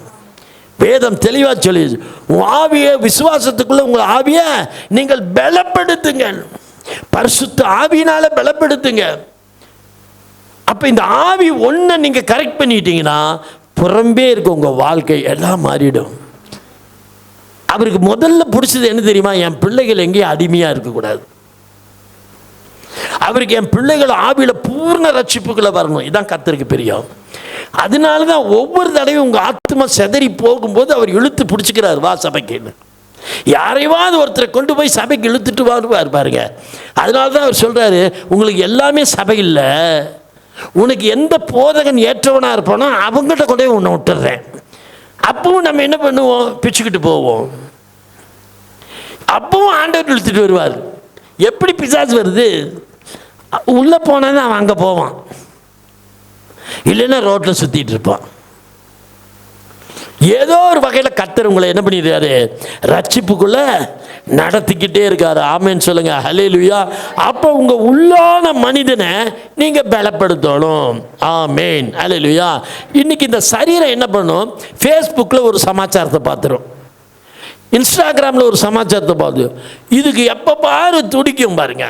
துடிச்சுட்டு இந்த ஆவியில் பார்த்த அந்த கண்கள் ஒரு நல்ல விஷயத்தை பார்த்துருதுன்னு வைங்களேன். ஆவியில் அந்த நல்ல விஷயத்தை பார்த்த உடனே உங்களுக்குள்ள ஒரு ஏக்கம் வரும். அடடா, எப்படி சொல்லலாம்? ஒரு உதாரணம், சுமார் ஒரு பிரியாணி சொல்லுங்கள். ஒரு விளம்பரம் பிரியாணி போட்டாங்க, ரைட்டா? சாப்பிட்றது நல்லது தானே, பிரியாணி போட்டா உடனே இந்த மனசு கேட்குது, அந்த ஃபேஸ்புக்கில் அந்த ஸ்க்ரீன் மறைஞ்சு போயிடுது. உடனே அடல, நேற்று ஒரு பிரியாணி விளம்பரம் போட்டிருந்தா, சே அது எங்கே நங்கடிக்கிறியா, எங்கேயோ பார்த்தமே, ஏன் இன்னும் திரும்பி வரல? ஒரு மனசுக்குள்ளே ஏக்கம் இருந்துகிட்டே இருக்கும். ஆவி பார்க்குமாமா எதை? இந்த ஏக்கத்தை. நீங்கள் ஒரு 4 நாள் கழிச்சு பாருங்கள், அந்த விளம்பரம் வந்துடும். உங்க ஆவி தேடி கொடுக்கும். நாளைக்கு என்ன நடக்கும், இப்படி ஒருத்தன் வரப்போறான், உனக்கு அவனுக்கு சண்டை வரப்போகுது, உங்க மனம் உறுத்திக்கிட்டே இருக்கும் பாருங்க. அதே மாதிரி நாளைக்கு நினைச்சிடும். ஆவிக்கு எப்படி தெரிஞ்சது? ஆவி தன்னை தேர்ந்த தேவனோட கனெக்ட் ஆயிடுச்சு. அவர் எப்படி இருக்காரு? ஆவியா இருக்கிறாரு. உங்களை எப்படி படைச்சாரு? அவர் சாயலா படைச்சாரு. அவர் தேவ சாயல் எப்படி இருக்கு? அவர் சாயல் எப்படி? ஆவி. அவர் என்ன மாதிரி படைக்கிறேன்னாரு? தேவ சாயலா படைச்சாரு. இந்த ரூபமா இல்லை, அவர் சாயல் ஆவி. இப்போ அவர் சாயல் எனக்குள்ள வந்ததுனால தான் நான் ரட்சிக்கப்பட்டுட்டேன். ரட்சிக்கப்பட்டோன்னே அவருக்குள்ள என்ன இருக்குதோ அதெல்லாம் எனக்குள்ளே இருக்கு. அவருக்குள்ள என்ன வல்லமை இருக்கோ எனக்குள்ளேயும் இருக்கு. அதனால தான் நாளைக்கு நாளானைக்கு நடக்க போகிற காரியம் என் மனசுக்குள்ளே தோணுது. திடீர்னு ஒரு கிளி அடித்த மாதிரி இருக்கு, திடீர்னு ஒரு பயம் வந்த மாதிரி இருக்கு, திடீர்னு ஒரு சந்தோஷம் வந்த மாதிரி இருக்குது. 2 நாள் கழிச்சு அதே மாதிரி ஒரு சம்பவம் நடந்து போச்சு. உனக்கு அறிவிப்பு வந்துக்கிட்டே இருக்கும். என்ன வேலைக்கு போகணும், ஒரு இன்டர்வியூக்கு போகணும்னா இது ஆகுமா ஆகாதா முன்கூட்டி. பிரதர், நான் ஒரு கடன் கேட்க போகலான் இருக்கேன். நீ போய் அவன் எப்போ போ 4 தடவை போயாச்சும் தரமாட்டேன்டா. இப்போ போம்பாரு, இப்போ போம்பாரு. நான்லாம் அந்த அனுபவத்தில் ரொம்ப உள்ளவன். அப்போவே நான் வெளியே புறப்படணுனால ட்ரெஸ் எல்லாம் பண்ணிவிடுவேன். ஆனால் உட்காந்துக்குவேன். வீட்டில் கேட்பாங்க, ஏன் இன்னும் போகலையா? இன்னும் உத்தரவு இல்லை. நம்மளை போம்பாரு. இன்றைக்கி எனக்கு இருக்குது. இன்றைக்கி புறப்பட்டான்னா சட்டை போட்டுக்கிட்டே கேட்டுக்கிட்டு இருப்பேன். அப்படியே ஏன்னா டைம் வேஸ்ட் ஆகிடக்கூடாதுன்னு அப்படியே போட்டே இருப்பேன். திடீர்னு போம்பாரு, கலை புறப்பட்டு டைம் வச்சுப்பேன். அப்புறம் நான் ஏட்ட பறப்பேன். ஓடு காருக்கு புறப்பட்டு போயிடுவோம். நடத்துவார். அன்னைக்கு அந்த காரியம் சக்ஸஸ். நீ போகும்போதே உன் மனசு உறுத்தும் பாருங்க, எனக்கு என்னமோ சமாதானமாக இல்லை. போவே பாருங்க, ஃபெயிலியராக இருக்கும். பேசாம உட்கார்ந்துருவோம். அநேக காரியங்கள் ஆவி பலப்பட்டுடுச்சுன்னா உன்னோட பேச ஆரம்பிச்சிடும், உன்னோட பேச ஆரம்பிச்சிடும். இப்போ அதனால தான் வேதம் சொல்லுது, உங்கள் ஆவியை பலப்படுத்தி கொள்ளுங்க, உங்கள் ஆவியை பலப்படுத்தி கொள்ளுங்க. அல்லேலூயா. இப்போ இந்த ஆவி ஏன் பிரதர் என்னோட பேசல இன்னைக்கு? அப்படி பார்த்தா நான் ஆவியில் ரட்சிக்கப்பட்டுட்டேன்ல. ஒரு கேள்வி இருக்குல்ல, அப்போ என்னோட பேசணுமா இல்லையா அப்படின்னா, இப்போ உங்கள் ஆவிக்கு ஒரு திரை, ஒரு மூடி இருக்குது. ஆவிக்குரிய கண்ணில் ஒரு மூடி இருக்குது, திரை இருக்குது. இந்த திரை என்ன பண்ணுது? உங்களை உறங்கிய நிலையில் வச்சிருக்கு, தூங்கின நிலையில் இருக்கீங்க. அதனால உங்கள் கண்ணுக்கு ஒன்றும் தெரியல. இப்போ உதாரணத்துக்கு நம்ம ஆதாம் கதைக்கு தான் போகணும். ஆதாம் எப்போ நிர்வாணம்னு தெரிஞ்சது?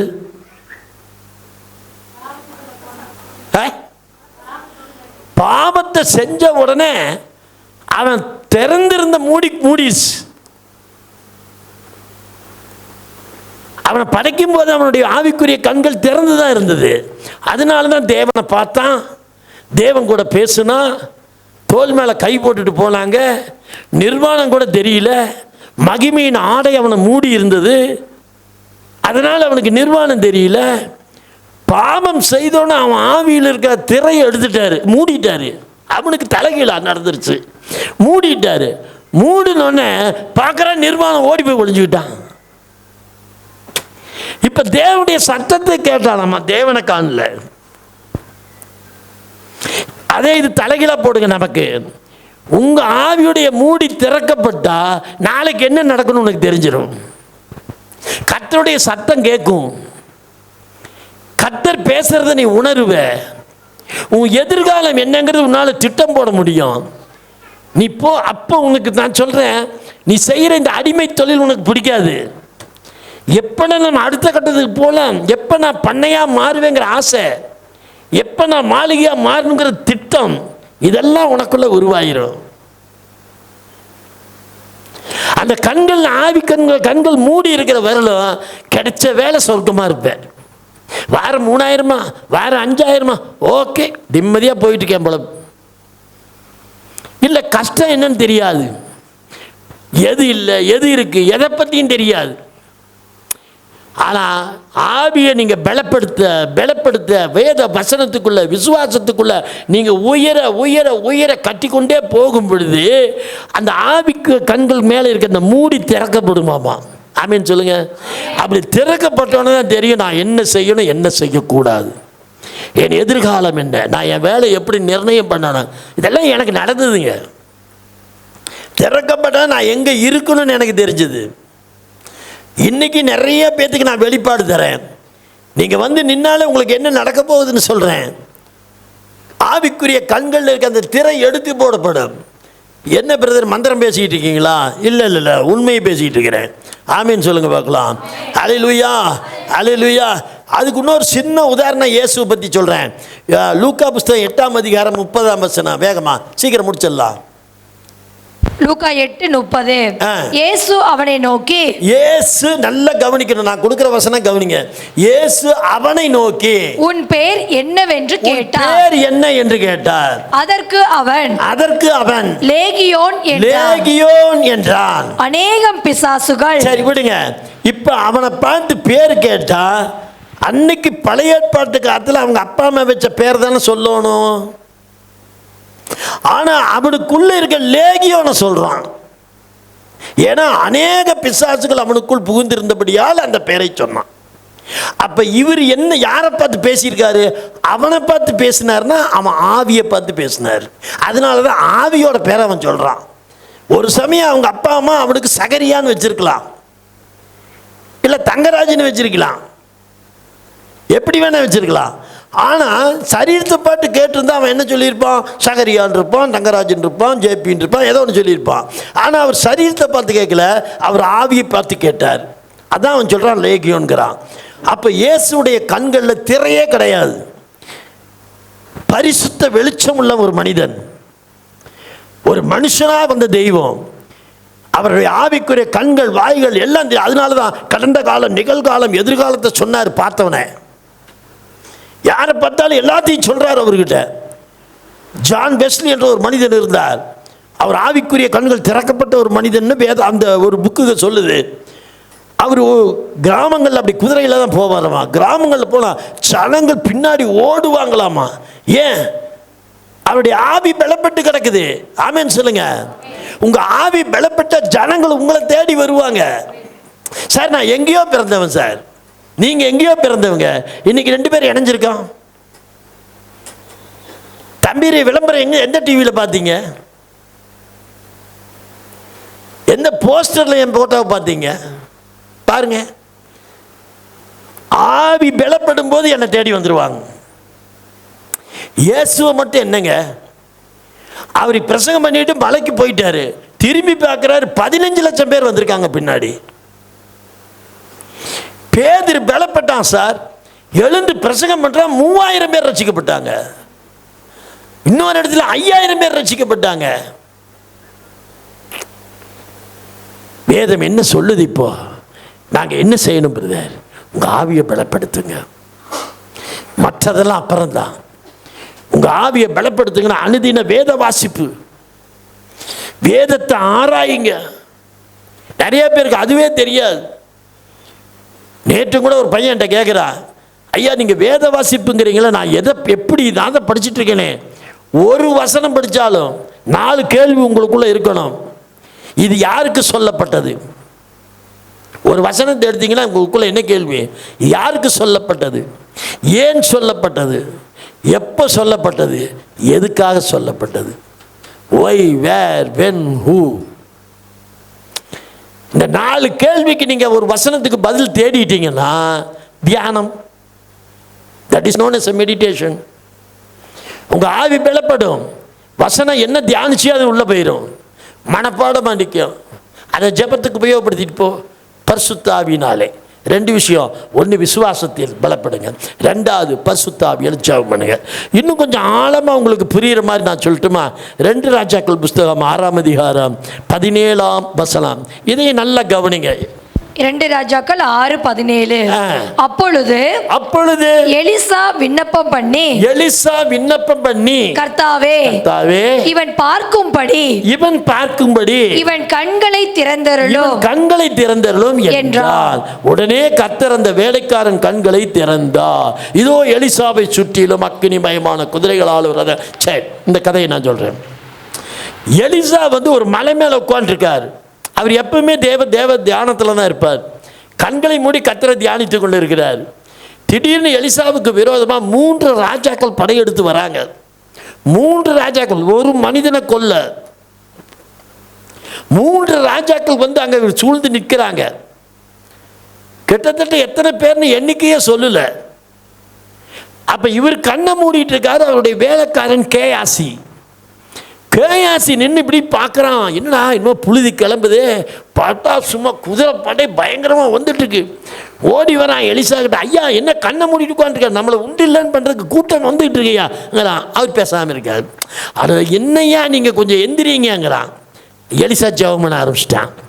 என்ன ஜெபம் பண்ணா பாருங்க, ஆண்டவர் கர்த்தாவே இவன் பார்க்கும்படி இவன் கண்களை, அதை பார்த்துட்டு தானே வந்திருக்கான், கூட்டம் வரதை பார்த்துட்டு தானே வந்தான். இவன் பார்க்கும்படி இவன் கண்களை திறந்து கொடுங்காமா. அப்போ இவன் பார்த்தது மாம்ச கண்ணு. இப்போ அவர் ஜெபிக்கிறாரு, ஆண்டவரே அவனுடைய ஆவிக்குரிய கண்ணை திறங்கன்னு. கர்த்தர் என்ன பண்ணார், அவன் ஆவிக்குரிய கண்களை திறந்து பார்த்தானாமா. திறந்தார், அங்கே போட்டு பாருங்க, வேலைக்காரன் கண்களை திறந்தார். இதோ எலிசாவை சுற்றிலும் அக்னிமயமான குதிரைகளாலும் ரத்தங்களாலும் அந்த மலை நிறைந்திருக்கான். எண்ணிக்கை போடுத, ஜாலியாக உட்காந்துருக்கான் எலிசா. எதை பற்றி மயமில்லை. ஏன்னா அவன் கண்ணில் இருக்க அந்த திரை விளக்கப்பட்டுச்சு. கண்ணு தெரியுது. எடா இவ்வளோ அக்னி ரதம் நிற்கிதே, வந்த பைய பார்த்தா புழுக்குண்டி இருக்கானுங்க. எலிசாவை சுற்றிலும் ரதங்கள் நிற்கிது, வீரர்கள் நிற்கிறாங்க, தூதர்கள் நிற்கிறாங்க. வேதம் சொல்லு, ஒரு தூதன் 1,80,000 பேர்த்த அடிப்பானாமா. இத்தனை தூதன் நண்டு அந்த 3 படை என்னத்துக்கு ஆகிறது? இவன் கண்களை திறந்தான். ஆமேன்னு சொல்லுங்க பார்க்கலாம். உங்கள் ஜெபம், கர்த்தாவினுடைய ஆவிக்குரிய கண்கள் திறக்கப்படணும். ஆவிக்குரிய செவி திறக்கப்பட்டதுன்னா தேவன் பேசுகிற சத்தத்தை கேட்பீங்க. ஆவிக்குரிய உங்கள் வாய் திறந்ததுன்னா நீங்கள் சொல்கிறதெல்லாம் நடக்கும். அப்புறம் நீங்கள் தான் பேசுகிறத பயந்துட்டு பேசணும். ஏன்னா நீ சொன்னால் நடந்துடும். ஹல்லேலூயா, ஹல்லேலூயா. நீங்கள் தான் உங்களை பாதுகாத்து கொள்ளணும். எபேசியர் புஸ்தகம் 1:19. எபேசியர் 1:19 தாம் கிறிஸ்துவை மரித்தோரிலிருந்து எழுப்பி அவரிடத்தில் நடப்பித்த தமது பலத்த சத்துவத்தின் வல்லமைப்படியே விசுவாசிக்கிறவர்களாகிய நம்மிடத்திலே காண்பிக்கும் நம்முடைய வல்லமையின் மகா மேன்மையான மகத்துவம் இன்னதென்றும். பாருங்க, இத்தனை பைபிளை பத்தி சொல்லுது. மேல இருந்து நீங்க யோசிச்சீங்கன்னா, தாம் கிறிஸ்துவை மரித்தோரிலிருந்து எழுப்பி உயிர்த்தெழுதல், அவரிடத்தில் நடப்பித்த தமது பலத்த சத்துவம், அவருடைய வல்லமை. அடுத்தது விசுவாசிக்கிறவர்களாகிய நம்மிடத்தில் காண்பிக்கும்படி, அந்த அவருடைய எல்லா அற்புதம் என்கிட்ட காண்பிக்கணும்னா, பாருங்க, அவருடைய அற்புதங்களை எல்லாம் என் மேலே காண்பிக்கணும்னா நீங்கள் விண்ணப்பிக்கிறீங்களா, ஆண்டவர் எனக்கு நல்ல தொழில், எனக்கு நல்ல மனைவி, நல்ல கணவன் இருக்கீங்களா, அவர் சொல்கிறாரு இதையெல்லாம் நீ காண்பிக்கும்படிக்கு தம்முடைய வல்லமையின் மகா மேன்மையான, அது மேன்மை இல்லையாமா, மகா மேன்மையான, அவர் எல்லாம் அப்படி தான் பேசுவார். சின்ன வீடுலாம் பேச மாட்டார். அவர் பேசுறதே மேன்மை இல்லையாமா, மகா மேன்மை. கட்டும்போதே யோசிக்க, நல்லா பெருசாக ஒரு வீடு கட்டணும்ட்டார். அட காசு இல்லைன்னு வாயிலையாவது சொல்லுங்க. நீ ஃப்ளைட்டில் போக வேண்டான்னு ஒரு தடவை ஒருத்தங்கிட்ட சொன்னேன். கற்பனை பண்ணுடா ஃப்ளைட்டில் போகிற மாதிரி. அவன் சொல்கிறான், யார் டிக்கெட் எடுக்கிறதுக்கு? கற்பனை பண்ணுறதுக்கும் டிக்கெட் எடுக்குமா? இந்த கஞ்சத்தனை எப்போ தான் போகும்? பேசுறதுலையே தாராளமாக பேசுங்க. மகா மேன்மையான மகத்துவம் இன்னதென்று நீங்கள் அறியும்படிக்கு அவர் உங்களுக்கு என்ன தரணுமாமா? பிரகாசம் உள்ள மனக்கண்கள். அந்த கண்ணு திறக்கணும்னு சொல்றாரு. திறந்துட்டா நான் சொல்றேன், உங்களை சுற்றில ஆசீர்வாதம் வைக்கப்பட்டிருக்கும். எலிசா வேலைக்காரன் கண்ணை திறந்தோன்னே அங்கே புல்ல என்ன இருக்குது பாருங்க, அத்தனை அக்னியில் எண்ணிக்கையே பண்ண முடியாதுன்ட்டாங்க. எண்ணிக்கை இல்லாத படைகள். ஆபிரகாம் பலியிட கொண்டு வந்தான். மகனை பலியிடான்னு சொல்லும்போது பலியிடாதன்னு சொல்லி போட்டு அவன் கண்ணு திறக்கிறாரு. அங்கே ஒரு பலிக்கான ஆடு நிற்கிது, பக்கத்தில் நிற்கிது. இப்போ நமக்கு என்ன வேணும்? நான் என்ன செய்யணும் பிரதர்? என்னுடைய அன்பு பிள்ளைகளுக்கு ஆவிக்குரிய கண்கள் திறக்கணும். எனக்கும் தான் உங்களுக்கும் தான். திறந்துருச்சுன்னு வைங்க, நாம் எங்கே இருக்கிறோம், எங்கே போகணும், என்னுடைய அடுத்த நிலை என்ன, என் குடும்பம் என்ன, என் பிள்ளைகளை வளர்ப்பு இப்படி அத்தனையும் உனக்கு தெரிஞ்சு போயிடும். என் பிள்ளையை எங்கே சேர்த்தணும், என்ன காலேஜில் சேர்த்தணும், அத்தனையும் ஆண்டவர் சொல்லுவார். ஆவிக்குரிய செவிகள் திறந்துருச்சுன்னா நீ எது வாங்கணும் எது வாங்கக்கூடாது, எங்கே போகணும் எங்கே போகக்கூடாது, யாரு கூட நட்பு வைக்கணுங்கிறத கூட சொல்லிடுவார். நான் நிறைய ஃப்ரெண்டு உள்ளவன். என்னைக்கு என்னுடைய ஆவிக்குரிய கண்கள் திறந்தால் நான் ஃப்ரெண்டெல்லாம் கம்மி பண்ணிட்டேன். அதுக்கப்புறம் என்னுடைய ஃப்ரெண்ட்ஸ் எல்லாம் பாஸ்டர்ஸ் தான், எல்லாம் பாஸ்டர்ஸாக இருப்பாங்க.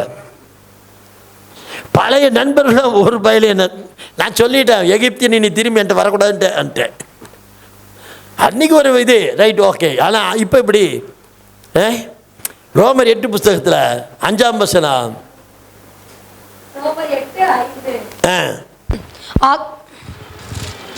அன்றியும் மாம்சத்தின்படி நடக்கிறவர்கள் மாம்சத்துக்கு உரியவைகளை. அப்படின்னா என்னங்க, என்ன நான் கண்ணில் பார்க்குறேன்னா அதை செய்வேன். யார் ஏதாவது சொன்னால் நான் அது மாதிரி பண்ணி மாதிரி போயிடுவேன். யார் சொன்னாலும் நான் கேட்டுக்குவேன். இதெல்லாம் யாருங்க? மாம்சத்தின்படி செய்வர்கள். இவன் சொன்னாலும் கேட்டுக்குவேன், இவன் சொன்னாலும் கேட்டுக்குவேன், அவங்க சொன்னாலும் கேட்டுக்குவேன், டிவியில் பார்த்தாலும் கேட்டுக்குவேன், ஃபேஸ்புக்கில் பார்த்தாலும் நம்பிடுவேன். இவங்க யாருங்க? மாம்சத்தின்படிக்கு நடக்கிறவர்கள், மாம்சத்துக்கு உரியவர்கள். மாம்சத்துக்கு உரியவைகளை சிந்திக்கிறார்கள். ஆவியின்படி நடக்கிறவர்களோ ஆவிக்குரியவர்களை சிந்திக்கிறார்கள். வேதம் தெளிவாக சொல்லுதில்லையா? மாம்ச சிந்தை மரணம், ஆவியின் சிந்தையோ ஜீவனும் சமாதானமும். ஜீவனும் சமாதானமும். அப்போ உங்கள் மாம்ச சிந்தைக்கு நீங்கள் இடம் கொடுக்காதீங்க. ஏன் அந்த அக்கா வீட்லேயும் அப்படி தான் நடந்துச்சு, எதாவது கேட்டால் சொல்லுவாங்க, அவங்களுக்குலாம் அப்படி தான் நடந்தது, அதனால தான் நானும் அதை ஏற்றுக்கிட்டேன். இதை விட ஒரு பொண்ணு நம்மகிட்ட வந்திருந்தது. முதல்ல சொல்லிச்சு, ஹஸ்பண்ட் விட்டு வெளியே வந்துட்டேன் அப்படின்னுச்சு. என்ன பிள்ளையா இருக்கே இப்படிலாம் வர ஜெனிஃபர் ஜோயல் அந்த டைம் நான் வந்தேன். நீ வந்தியாமல் இவ்வளோ துணிச்சலாம் எப்படி வந்த? செல்வியக்கா தான் கணவனை விட்டு வெளியே வந்து இப்போ வாழ்ந்துட்டாங்கல்ல, நான் அதை பார்த்தேன், நானும் இவனை போடான்னு சொல்லிட்டு வந்துட்டேங்கிறேன். புரிஞ்சுதா புரியலையா? இந்த அக்கா அந்த அக்காவை இந்த அக்கா பார்த்துருக்கு. அந்த அக்கா புருஷனை டோன்ட் கேரண்ட் வந்துருச்சாமா. வந்துட்டு அந்த அக்கா இன்னைக்கு வாழலையா, அவங்க பிள்ளைய வளர்த்துலையா, அதனால நானும் வேணான்ட்டேன். இவ்வளோ ஒரு பையனை வளர்த்துறான். எப்படி இருக்கு? மாம்ச சிந்தை. அது மரணம். இன்னைக்கு தனியாக உட்கார்ந்து லோன் அழுகிற யாராவது என்ன கட்டிக்குவானான்னு. அதுக்கு இந்த சபையில் இருந்துட்டு ஒரு சபையில் யாரோ சொன்னாங்களாமா, பாஸ்டர் தான் வேற யார் சொன்னாங்களாமா, எங்கள்கிட்ட ஒரு பையன் இருக்கிறான், எங்கள் சபைக்கு வந்தால் நீ கட்டிக்கலான்னாங்களாமா. நானும் சொல்லிட்டேன்னாராமா. இந்த பொண்ணு உடனே கேட்டோன்னு என்ன பண்ணிடுச்சு, கூடவே ஒரு 2 பிள்ளைகளையும் கூட்டிகிட்டு போயிடுச்சு. அங்கே போனோன்னு தான் இந்த பிள்ளைக்கு தெரியுது அந்த பையன் 6 மாதத்துக்கு முன்னாடியே கல்யாணம் பண்ணிட்டான்னு.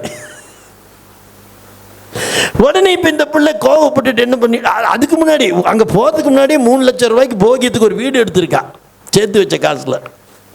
ஏன்னா ஃபேமிலியாக செட்டில் பண்ணான். அப்புறம் அந்த வீட்டை காசை வாங்கிறதுக்குள்ள அவர் பாடு. அப்புறம் என்ன பண்ணிட்டா, அவன் தாள் ஏமாத்திட்டாருன்னு சொல்லி இப்போ வேற ஒரு சபைக்கு போகிறாங்க. அங்கேருந்து எத்தனையோ கிலோமீட்டர் போகிறாங்க, ஊத்துக்குளிக்கு அந்த பக்கம். இது எதனால் ஏற்பட்டது? மாம்ச சிந்தை. அவங்களுக்கு நடக்குது, எனக்கு வரும். அவங்க வாங்கினாங்க, நான் வாங்கினேன். அவங்க செஞ்சாங்க, நானும் செஞ்சேன். ஆவியில் நீ கேட்டியா நான் செய்யலாமா வேணாமான்னு? அப்போ உன் ஆவி பலப்பட்டிருக்கணும் இல்லை, அது சொல்லி கொடுக்கறது கரெக்டாக இருக்கும். அதில் நீ நடந்திருந்தீங்கன்னா நீ யாரையும் கேட்க வேண்டாம். ஆமேன் சொல்லுங்க. ஹல்லேலூயா, ஹல்லேலூயா. எபேசியர் புஸ்தகம் 3:16. நீங்கள் அவருடைய ஆவியினாலே உள்ளான மனுஷனை வல்லமையாய் பலப்படவும். பாருங்க, திரும்ப எபேசியர்ல சொல்றார் பவுல், நீங்கள் அவருடைய ஆவியினாலே உள்ளான மனுஷனில் வல்லமையாய் பலப்படணும். 2 விஷயம்தான். மறுபடியும் மறந்துடாதீங்க. எப்படி பிரதர் பலப்படுறதுன்னு கேட்டுறாங்க. 2 விஷயம்தான். விசுவாசத்தில் நீ எடுத்துக்கட்டு. கர்த்தரும் வாயில் அறிக்கையிடு, எனக்காக தான் அவர் மரித்தார், எனக்காக தான் உயிர்த்தார். அந்த வார்த்தைகளை நீ பலப்படுத்திட்டே போ. பரிசுத்த ஆவினால ஜெபம் பண்ணு. அக்கினி பாசை, அந்நிய பாசையில் நீ ஜெபம் பண்ணு. அக்கினியா ஃபயரா ஆராதனையில் தலையிடு. இந்த 2 செய்ய ஆவி பலப்படும். வேலை முடிஞ்சது. ஹல்லேலூயா.